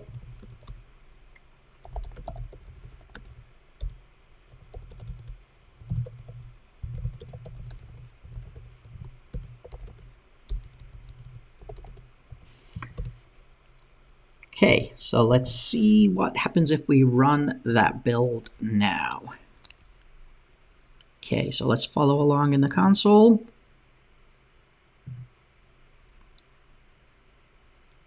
And if there are other areas that you would like me to create any tutorials on, please feel free to leave some comments below. I'm always looking for content ideas.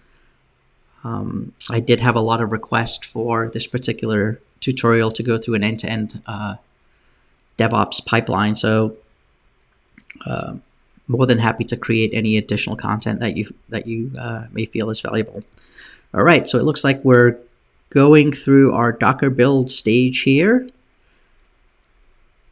So hopefully we got our syntax correct in the Jenkins file. The build is done. And then we should be on our way to pushing that container up into Docker Hub. So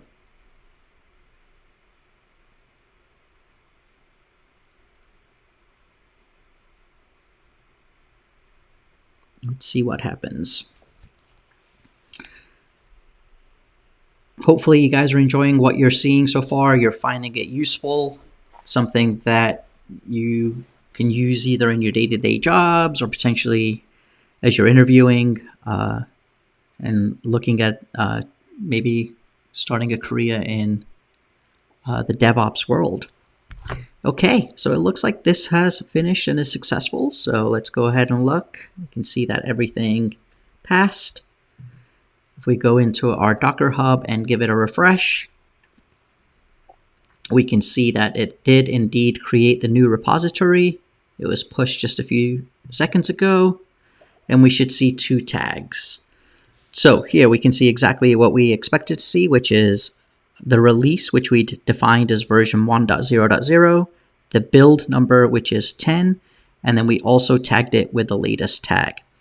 So this is great. So everything so far is working as we expected it to.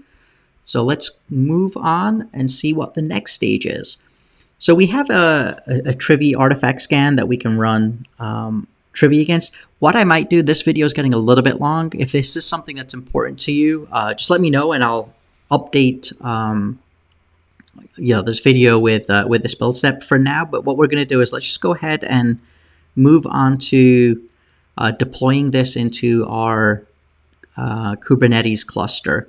And in order to do that, we're going to need to set up 2 more virtual machines. One virtual machine that'll run Argo CD, another virtual machine that'll run Kubernetes. And let's go ahead and do that now. Okay, so just like before, I've got this documented. We'll quickly go through and set up our 2 additional servers. We'll go through this a little bit quickly just to move this video along, but I've got 2 tutorials here that explain how to get Argo CD installed, and then we'll just create a blank cluster for our Kubernetes cluster. So let's open up another shell prompt. So what we'll do is we'll open up a new terminal window, and we'll do 2 at the same time here so we can help move things along a little bit quickly. So let's sign into our Argo CD machine, and then on the right-hand side, we're going to build another cluster at the same time as well. So if we go back into our documentation, we'll just do a copy and paste, and I'll move through this pretty quickly. So let's update both virtual machines. And then we want to create a Kubernetes cluster. So here I'm just going to use K3s, which is a lightweight Kubernetes cluster. It'll install, we'll copy the config file, and we'll move that into our home directory so we can access the cluster itself. So let's just go ahead and very quickly copy this command here. And this will be the same for both our Argo CD setup as well as our cluster where we'll run the application. So let's go ahead and install that here. And I don't think the copy and paste worked correctly, so let's just run that again. Let's become root on this side. And we're disabling traffic. Traffic is an ingress controller, and we're going to actually just use Nginx for our setup.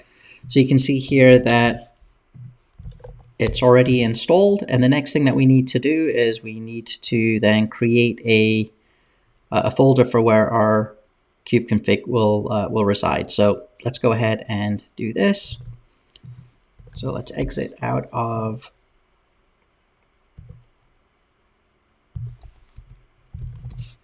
both of these, and then what we can do is just copy this block of code. And actually, I think there's a missing step here. So let's create the kube directory on both folders, and then we need to actually change into that directory.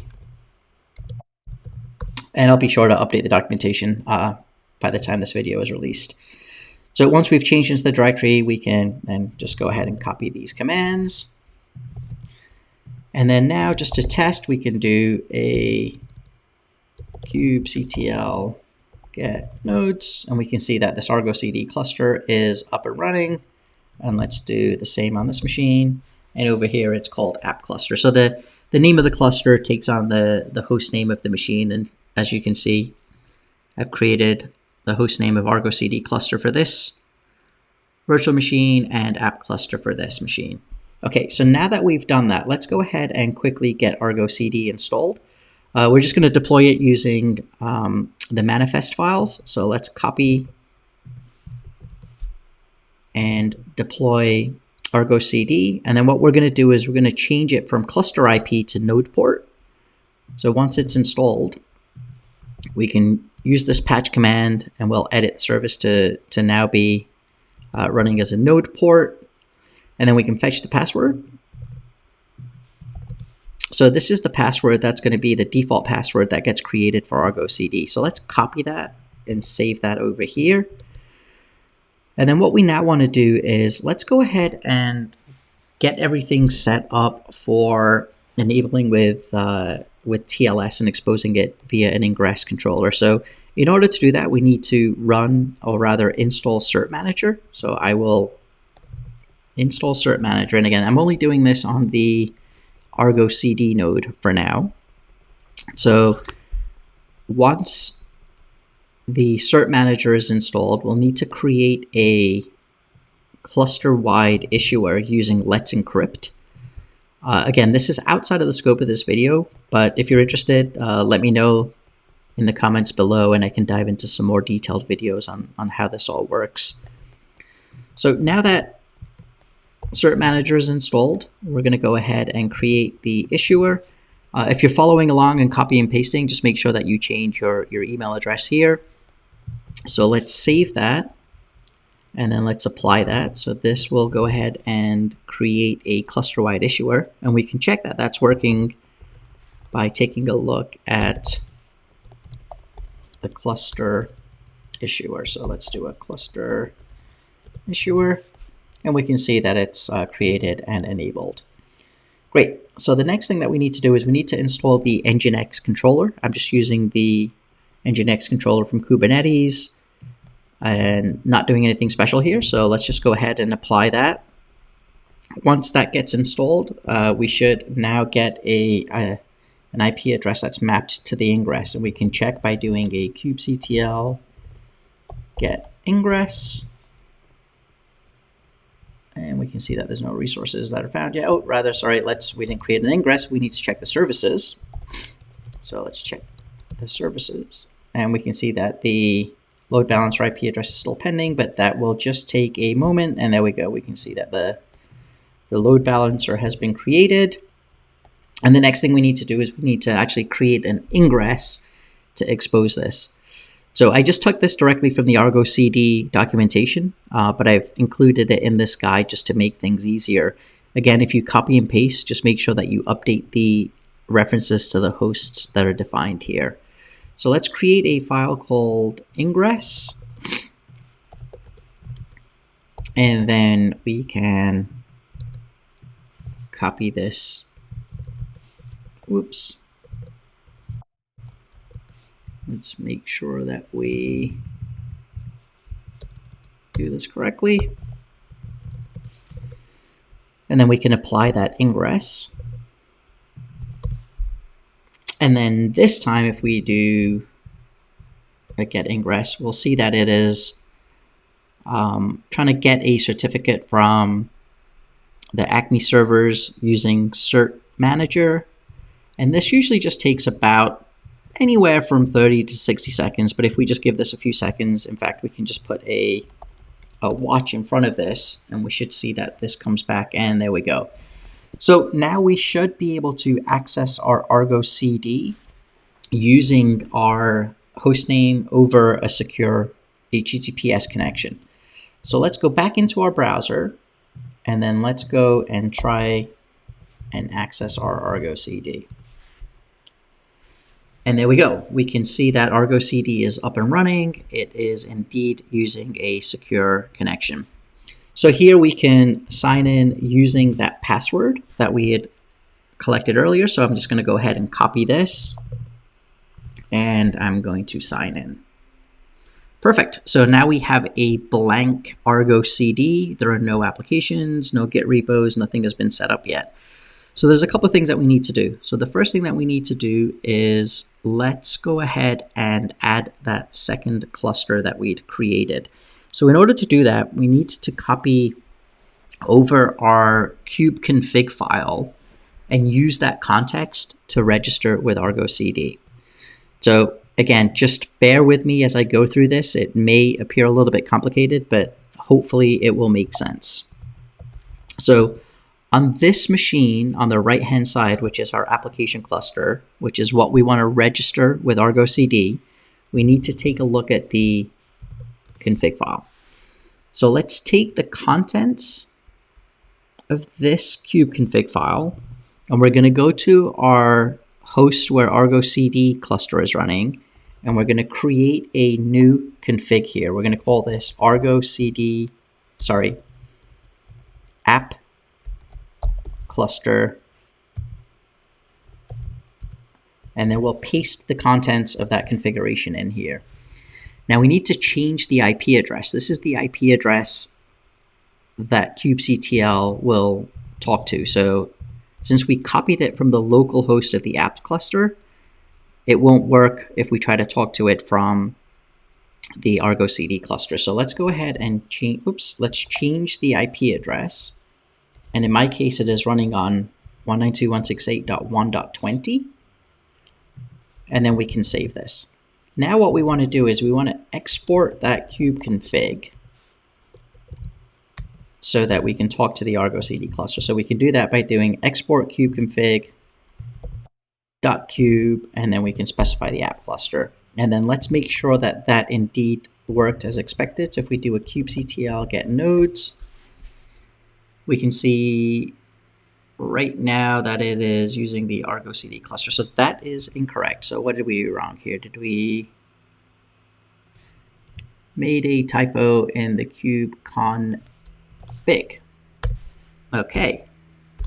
So it's always good to check. So I'm glad that we did that. So now that we exported the right config file, we can see that we're now talking to the app cluster, which is where our application will be deployed. So let's go back and take a look at our installation notes here. So we can install the Argo CD command line utility, which will help us do a couple of things. We can change the password if we choose to do so, but it'll also help us register that cluster. So let's copy this, and then let's install the Argo CD command line utility. So this will fetch it from Argo's GitHub, and then it'll move it into the user local bin directory. So once we've done that, if you want to, you can go ahead and change the password. In my case, I'm just going to skip over that for saving some time. And then what we'll do is we'll actually just go ahead and register the cluster. So in order to do that, let's just do a quick search. So if we say Argo CD add cluster, and the top link here that comes up shows us the command that we need to enter. So basically we can just copy this, and there's some additional arguments that you can pass, like the name if you want to override the cluster name, which we will use. So let's copy this, and then what we want to do is we want to add, it's now the default context, and then we're going to call it, we're going to use the -- name, and then we're going to call this the apps cluster. And then it's going to ask us if we want to give it the privilege to do this. We'll say yes. It's going to create some cluster roles, a service account, some cluster role bindings. And let's see, why did that fail? Let's just make sure that that did not indeed create. Let's go into settings and take a look at clusters. Okay, so it didn't create it. Let's take a look. We must have made a typo here. Let's take a look at the documentation very quickly.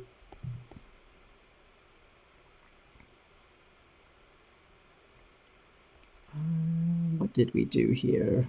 Let's take a look at this one. So I think I'm missing.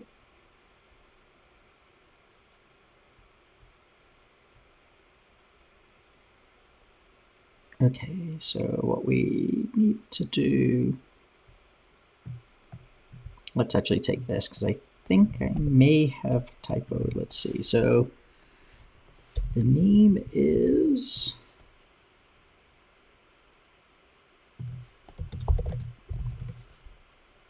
app cluster. Okay, so app cluster.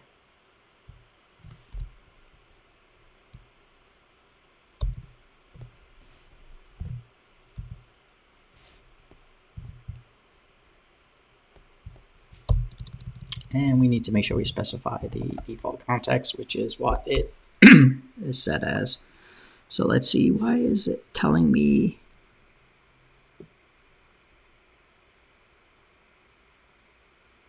service address unknown?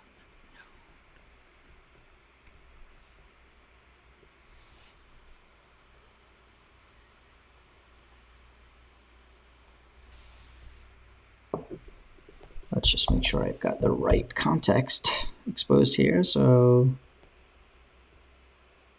we do.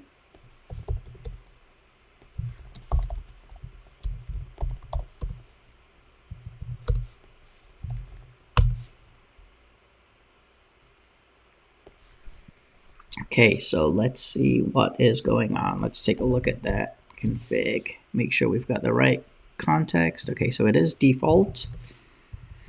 And when we try to do oh, I know exactly what's going on. Again, this is what happens when you're doing a live tutorial. So what we didn't do is we did not sign in to Argo CD. So what we need to do is we need to do an Argo CD login, and then we need to log into our cluster. So before we do that, let's fetch that password again. And before we can do that, we need to switch our context back. So let's change our context back to the default, fetch the password, and then change our context back. Okay, so now what we need to do is we need to log in to argocd.dev.dman.cloud.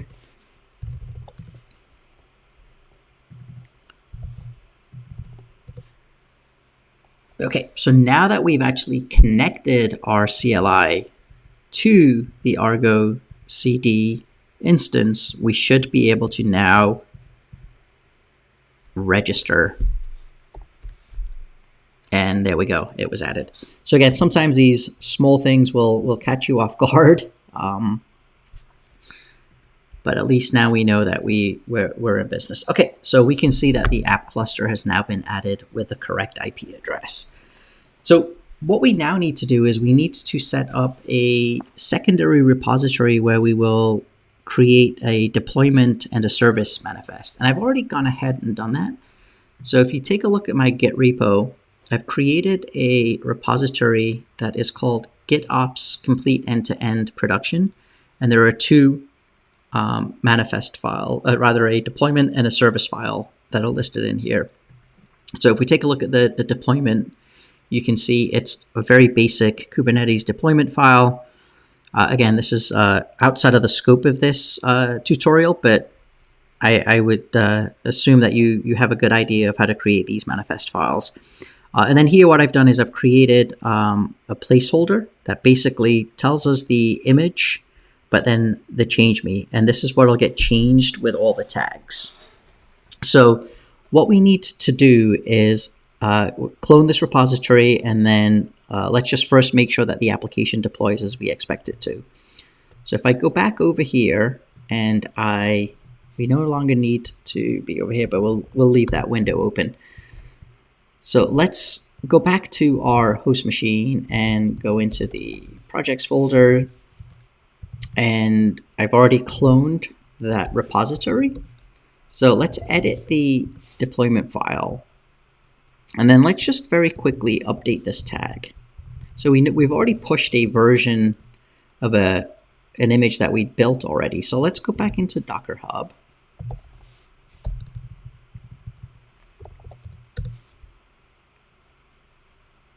And then let's take a look at what it was, right? So this is our image name and then the tag.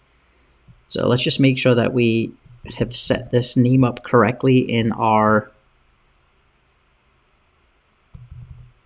deployment here. And then we'll use this tag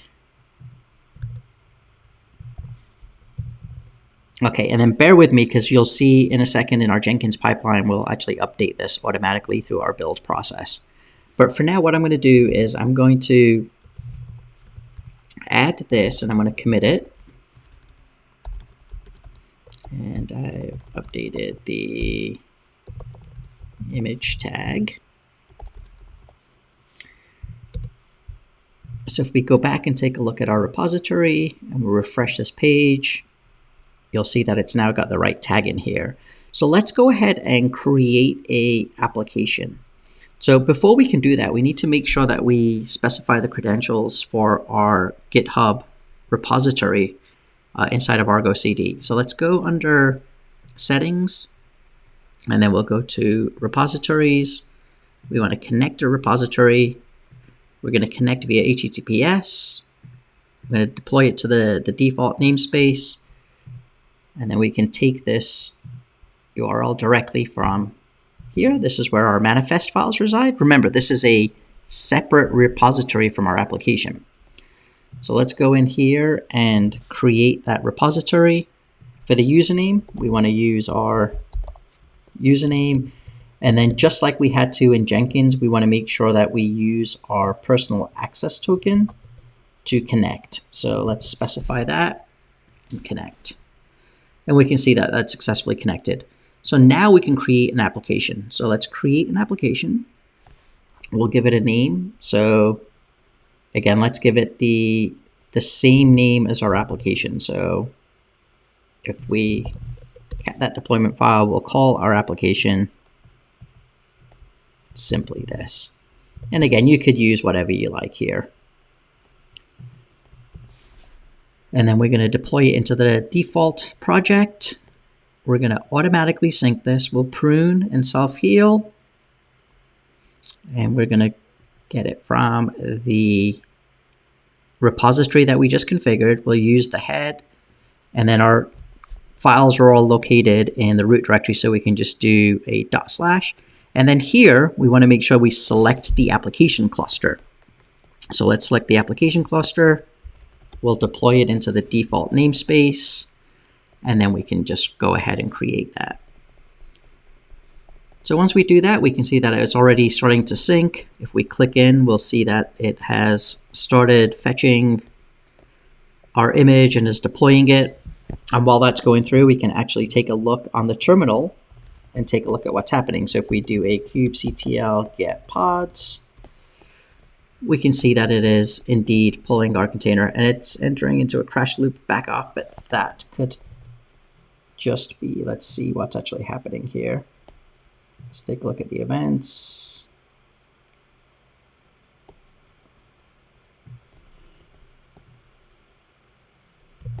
And we can take a quick look at this.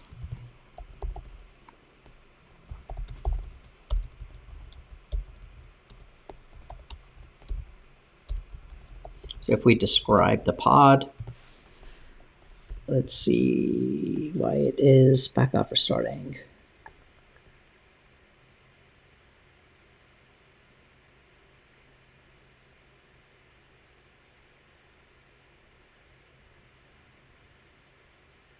And it could just be because we don't have enough resources that are allocated, but let's take a quick look.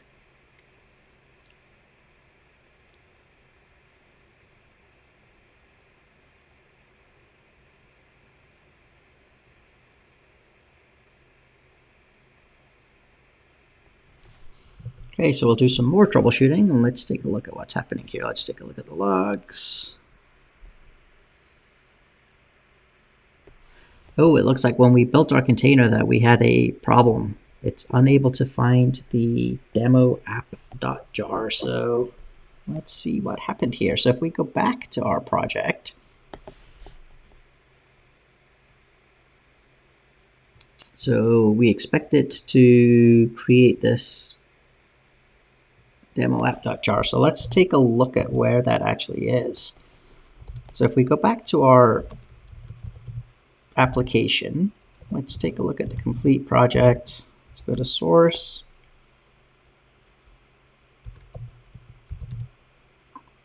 Target. So app target demo app.jar. So that is where it gets created. But when we built this, for some reason, it did not work. So let's take a look at this Docker file one more time. Make sure that we're building it correctly. And I already see the problem here. So the problem is it's app. So again, I'm glad that we took a look at that. So let's go back here and we can push that. So if we do a git status, we'll see that we modified the Docker file. So let's add that. Let's commit.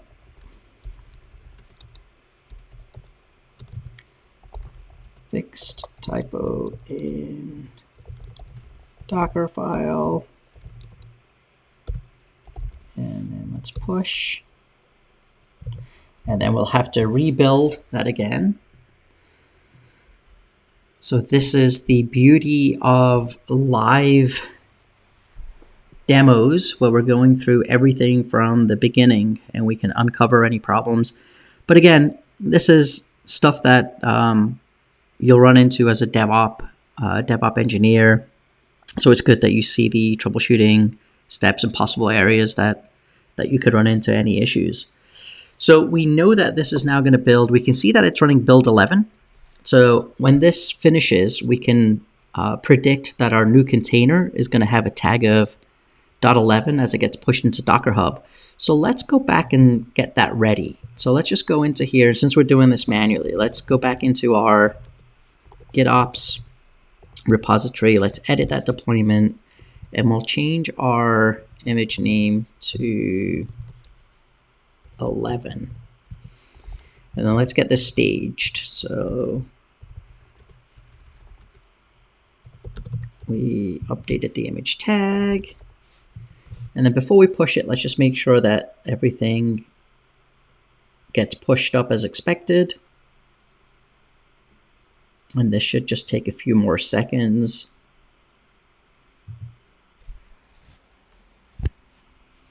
Okay, so it's almost done. And if we go into our Docker Hub, we'll see that the .11 tag has been pushed. So now let's commit that. Let's go back into Argo CD and let's do a sync. So this time, hopefully, we should be able to have a fully deployed application. And it looks like it is indeed. So if we go back and we can check our pods, and we can see that that is running, and then these will fail off as the other application comes online. So perfect. So we can give that a second. Everything will sync itself back up again here. And if we want to force it, let's just go ahead and do that and force this application to sync. So that is what the problem was. I'm glad that we were able to sort that out. Let's just go back and take a look here and make sure that that one container stays running, and it does. And we'll see that this one will drop off here in a second.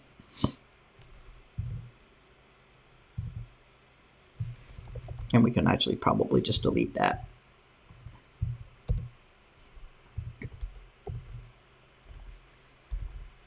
Let's just go ahead and delete the pod.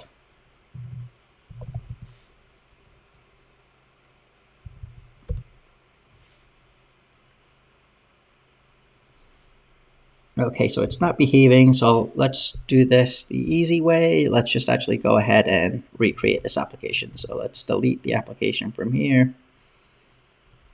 We'll let this delete.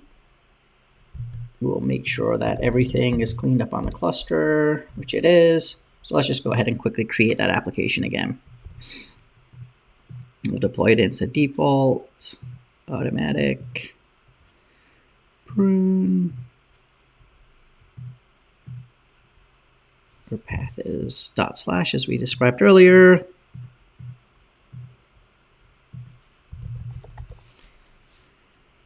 Default Let's create it. Okay, perfect. Now we are healthy and synced. All right, so now that that is running and we have our deployment and service manifests that have been configured, what we now need to do is we need to make sure that every time a build occurs, that it updates this tag. So in order to do that, let's jump back into our Jenkins file, and we're going to need to add another stage. So what we'll need to do here is we'll need to use some shell script, and we'll use sed to replace the tag inside of our container. So in order to do that, let's go ahead and create a new stage. So let's copy this stage. And we can actually clean this up. So there's quite a few things inside of this script tag. So let's clean that up. And then we're going to call this one trigger continuous delivery pipeline. Okay, so I'll go through this as slowly as possible. Again, I do apologize. I know this video is quite long, but I want to make sure that this is an important step to make sure that we can automatically update the manifests. So here, Jenkins has the ability to trigger another pipeline by passing it parameters. And there's a couple of things that you need to set up for this to work. So we do need to create an API token for the Jenkins user. And then we'll match it with a token in the build step for the second pipeline. But first, let's just go ahead and create this, the actual script that does that. So it's a shell script, and what we're going to do is we're going to actually curl over to our Jenkins machine to trigger it. So I'm just going to go ahead and type this out. So we're going to use the user admin. And then what we'll do is we'll create an API token. So let's just put a placeholder in here for now. We'll call it Jenkins API token. And then we're going to post. And then we need to specify some headers here. So again, you can look up these headers. It's not too important. Just know that you need these headers to be passed. So we need to pass cache control. We need to say no cache. Another header that we need to pass is the content type. And what we're going to be setting is application xww, and it's a form. And it's a URL encoded. Let's just make sure we got the spelling correct here. And then data that we're going to pass along. So now this is the actual image tag variable that we're going to pass. So we're going to say image underscore tag. And that's equal to what we had defined earlier, which is image tag. And then we need to specify our Jenkins server, which in our case is running at jenkins.dev.email.cloud. Okay, so here we need to specify which job that we want to trigger. So what we're going to do is let's go ahead and go into Jenkins. And then let's create a new item. We'll call this GitOps complete pipeline. So let's just make sure we save that name. We'll come back and adjust this, but for right now, let's just create that so we have it waiting for us. So let's go back in here. So the job name, so this is the second pipeline, the pipeline that's going to do our updating of the manifest for us. So let's pass the pipeline name, and then what we also need to do is we need to pass some additional parameters. So here we need to say build with parameter. Let's make sure we spell that correctly. Parameter. And then a token. So this is a token that we'll set up on our pipeline, which I'll show you here in a second. And then for the token, we can just call it anything we want. So we can just say, for example, GitOps token. And then we need to close that and then end it with a single quote.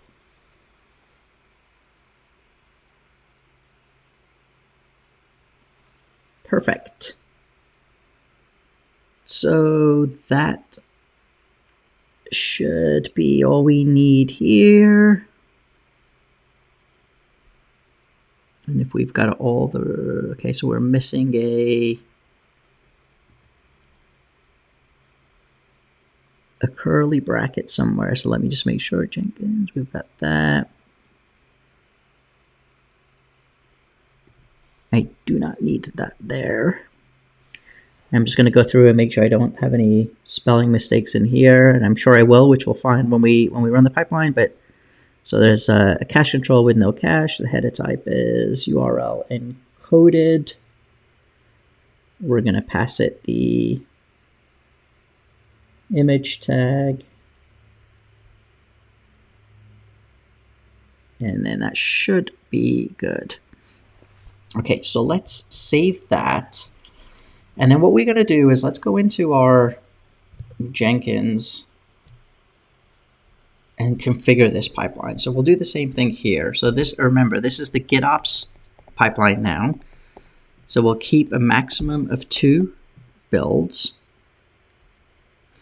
This build is parameterized. So the parameter that we used was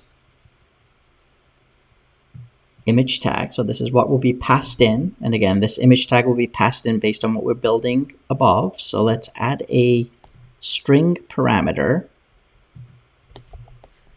of image tag. We don't need to specify any default values. And then what we do need to do is specify a token. So we're just make sure that we have that correct.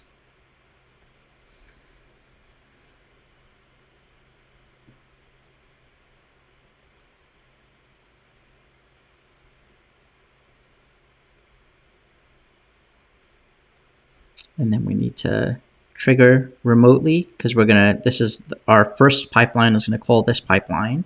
And then here is where we need to specify the token that we'd made up. So in our case, we just called it GitOps token.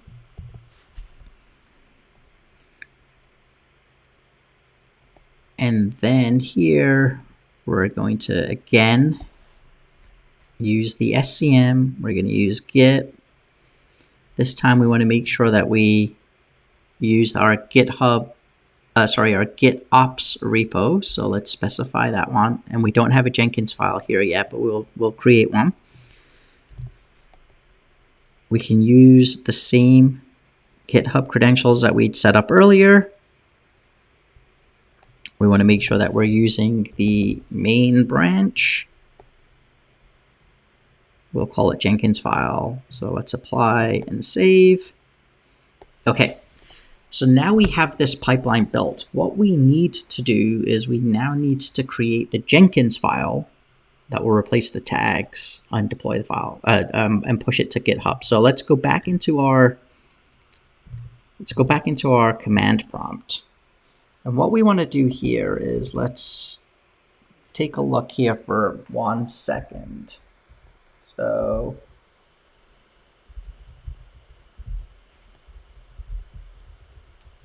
what we need to do is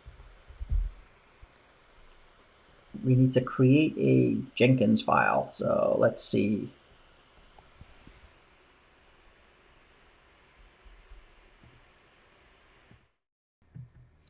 Okay, sorry for that delay. What I was actually doing is from another machine, I was copying over a Jenkins file just to save us some time instead of going through and building it. So let me show you that Jenkins file. So what we did is I copied over this file, and again, I'll walk you through it. It'll just save us some time from building it out, and it's quite straightforward. So let's go ahead and enable word wrap. So just like we did before, we need to specify the Jenkins agent. In this case, the label that we specified matches what we'd created in our Jenkins UI. We've created an app name. So this is just the application name, which we'll use a little later on. Again, we'll clean up our workspace. It's always a good practice to do that. We're checking out the GitHub repository. So we want to make sure we're checking out the actual repository for the manifest files.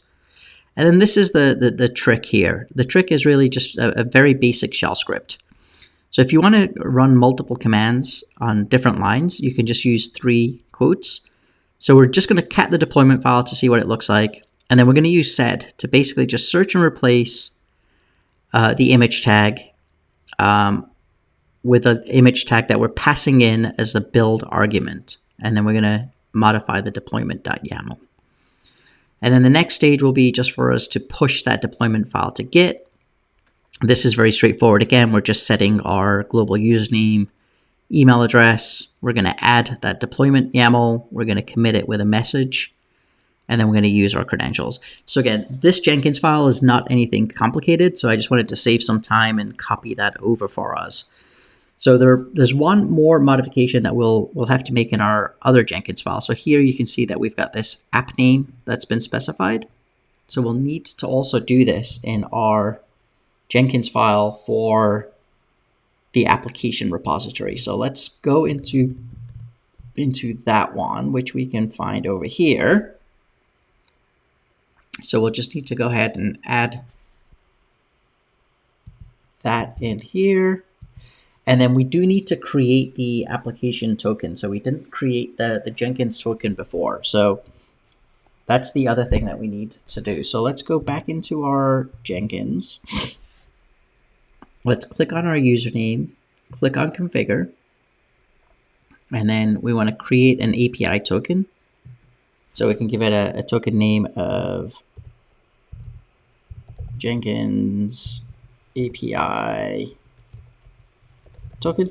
So this is the token that we're going to use to allow the second pipeline to be triggered from. So let's copy this. Let's make sure that we have that saved. And then we need to go into the dashboard, manage Jenkins.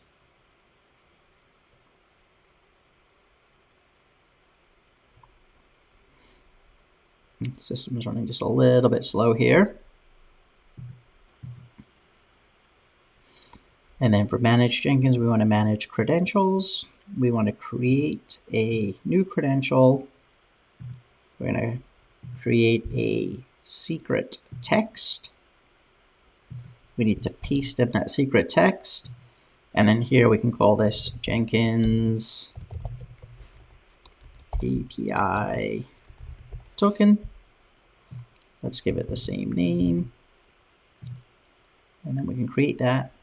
So now that we've created that, we need to then go back into our Jenkins file and add an additional variable. So we need to say that the Jenkins API token, so this is what we were calling it down here. So if we go look, we see it was Jenkins API token. But since we're calling it as a variable, we'll need to define that as well. So let's also call that, and we'll define that as, and we called it the same name. So we can just do that simply. Great. So now if everything works correctly, we should be able to run our pipeline. The last stage of this pipeline will make a call using the admin user and the Jenkins token that we just created. It'll call that new job with the parameter. And in this case, it's the image tag, which will be the new updated image tag, and call that second pipeline. And that second pipeline should then trigger. So if we go back and take a look at the second pipeline, it'll clean up its workspace, check out the repository where the deployment and service YAMLs are. It'll search and replace the image tag with the build parameter tag that we just pass in, commit that, and push it to our Git repository. So let's go ahead and give this a run and see what happens. So more than likely, it'll fail the first time because nothing ever works the first time, but it should give us some good troubleshooting steps. So let's go ahead and let this run through. So we're building the application.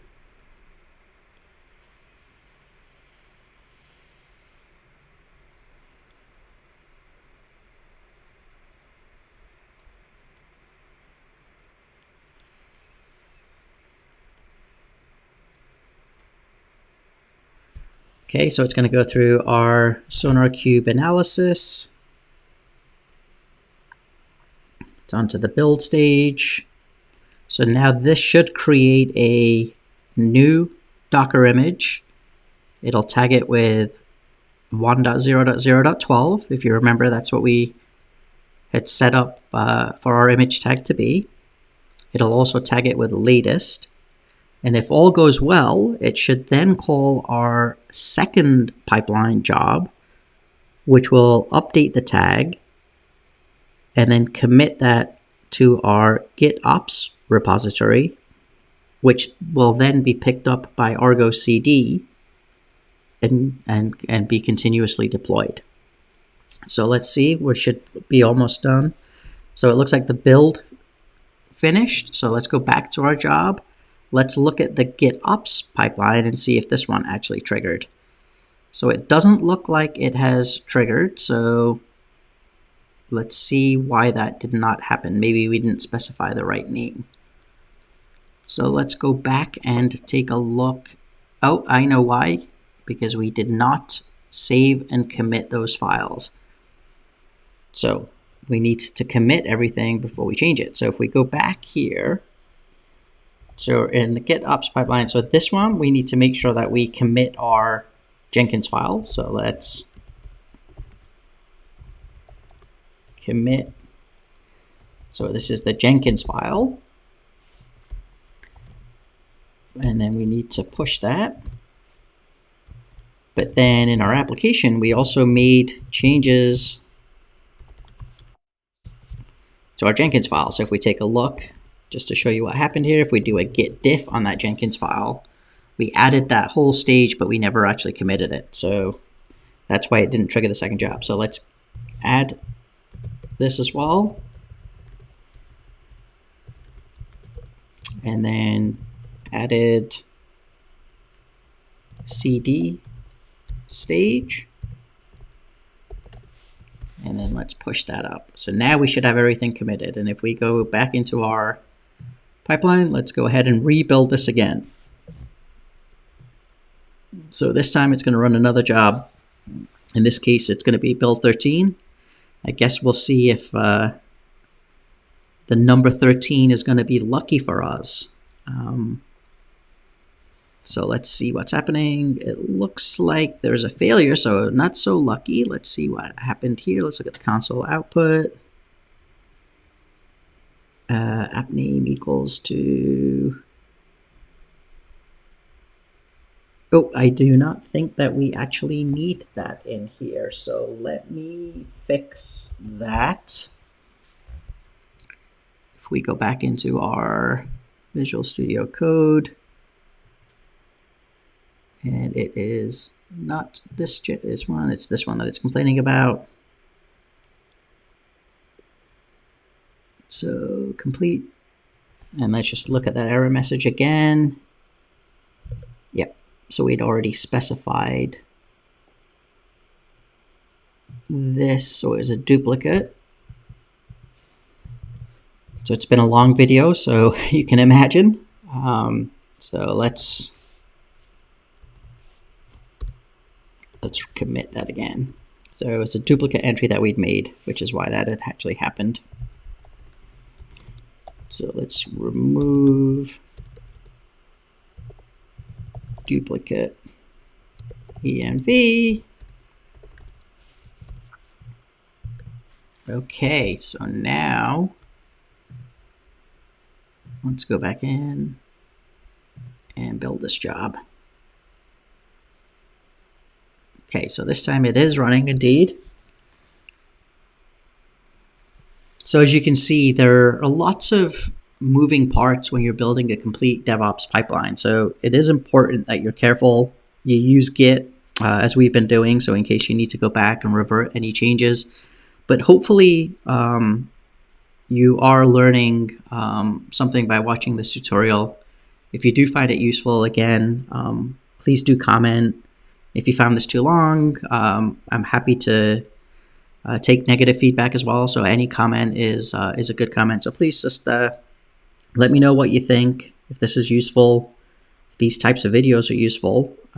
It certainly does take a lot of time for me to put these together. So if you're finding them useful, I'm more than happy to create more content like this. So let's see here. We should be almost done with our pipeline. Few more seconds, and if we are lucky, this time it will kick off that second job, unless of course we made any more silly little mistakes that we may need to fix. Okay, so that has now finished. Let's go back to our dashboard. Let's take a look at this job. And we can see that it has not triggered. So let's go back and see why did that not trigger. So let's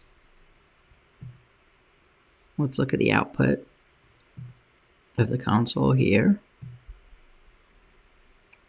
And then we'll want to go all the way to the bottom. So we can see that it did the Docker login here. So that's okay. So it looks like it did try to connect. And we're getting some certificate warnings, which is fine.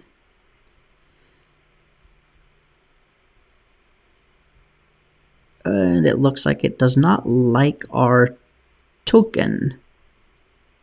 So let's see, what did we do wrong with that token? Let's go back and have a quick look. So we created a Jenkins API token, which is stored here. We scroll down and take a look. We're signing in with the token that was created.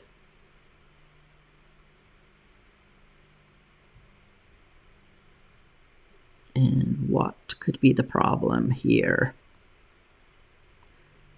Let's take a quick look.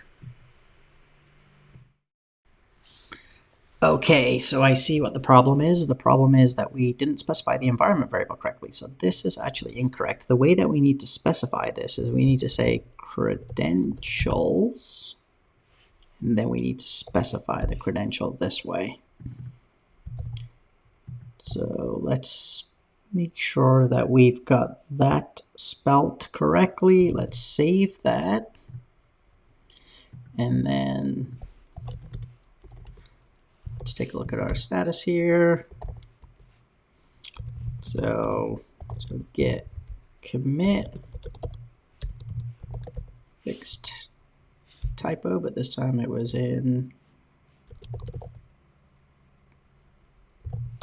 Jenkins file. Okay, so fingers crossed. Let's see if this is the last run that we need to do. So let's go ahead and build this.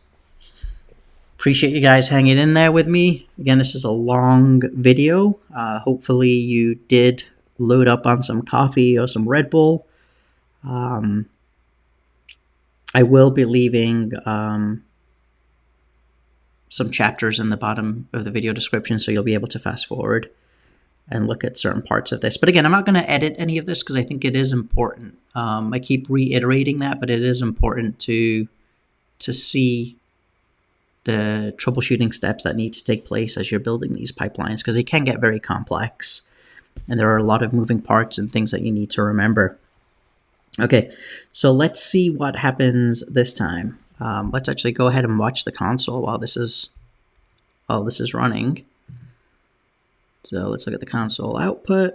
We should be nearing the end of our Docker build here.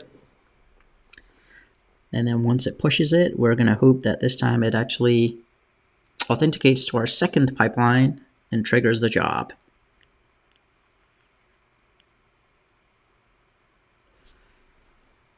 So let's see. Okay, so it's pushed. It's successful. Okay, so we didn't get any error messages this time. Now let's go back to our dashboard. It looks like this pipeline has indeed triggered, but we do have some errors. Okay, so we've made progress. Let's troubleshoot this one now. Let's take a look at what's happening here. Hopefully this is something straightforward. So let's take a look. And it is authenticating. Want to make sure that we have the right repository that we're checking out here. Maybe that is let's just make sure that we have the right repository. So if we refresh this page, we want to make sure that we are indeed using this repository in our Jenkins file. So let's quickly make sure that we are.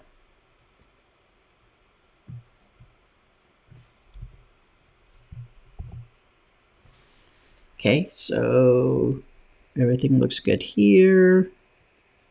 Oh, and very simple.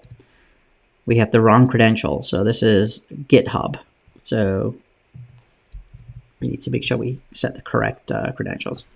Okay, so I am pretty confident that this will be the final run. So we change that in our GitOps. So let's add, and then let's commit fixed GitHub auth token. Let's push this. Okay. And this should be our final run. Let's go back in here, build now. Let's give this just see, it takes about a minute for each one of these to finish. So let's go through this. Again, if you've stuck with me this far, I appreciate it. Thank you so much. If this has been valuable, consider subscribing to the channel, giving it a thumbs up, sharing this video. I'm new to YouTube, so I'm sure there's certain things that I could be doing better. So please leave comments below. Let me know what I can do to provide more value, if there's anything that I can change, if these are too long. I'm happy to try and break these up into smaller videos as well. So any feedback would be greatly appreciated. So let's give this a few more seconds. Based on our prior runs, it looks like it takes about 40 to 45 seconds for Docker to finish building and pushing. And the good news is our second pipeline should only take a few seconds, because all we're doing there is we're checking out the code and we're doing a search and replace of the image tag and then just pushing that back out again. So that should only take less than 20 to 30 seconds. So it looks like this is nearing its completion here. So that has finished. Let's go back and take a look at our second job. And this should trigger, which it did, and it looks like it completed successfully. So let's take a look at the console output and make sure that it did update our tags as we expected it to. So if we scroll down, so the first time we looked, the catted, rather, the deployment file was tag 11. We did a search and replace. It updated it to tag 16. And if all is well, our Argo CD should now be able to pick up that latest change and run version 16. So let's see. If we look at app details, we can see it is indeed running version 16. Okay, so thank you all for bearing with me. I know this was a very long video, but hopefully you found this helpful. Again, Appreciate your time. Appreciate you sticking through to the end. If there's anything else that I can help you with, leave a comment below. With that, thank you so much.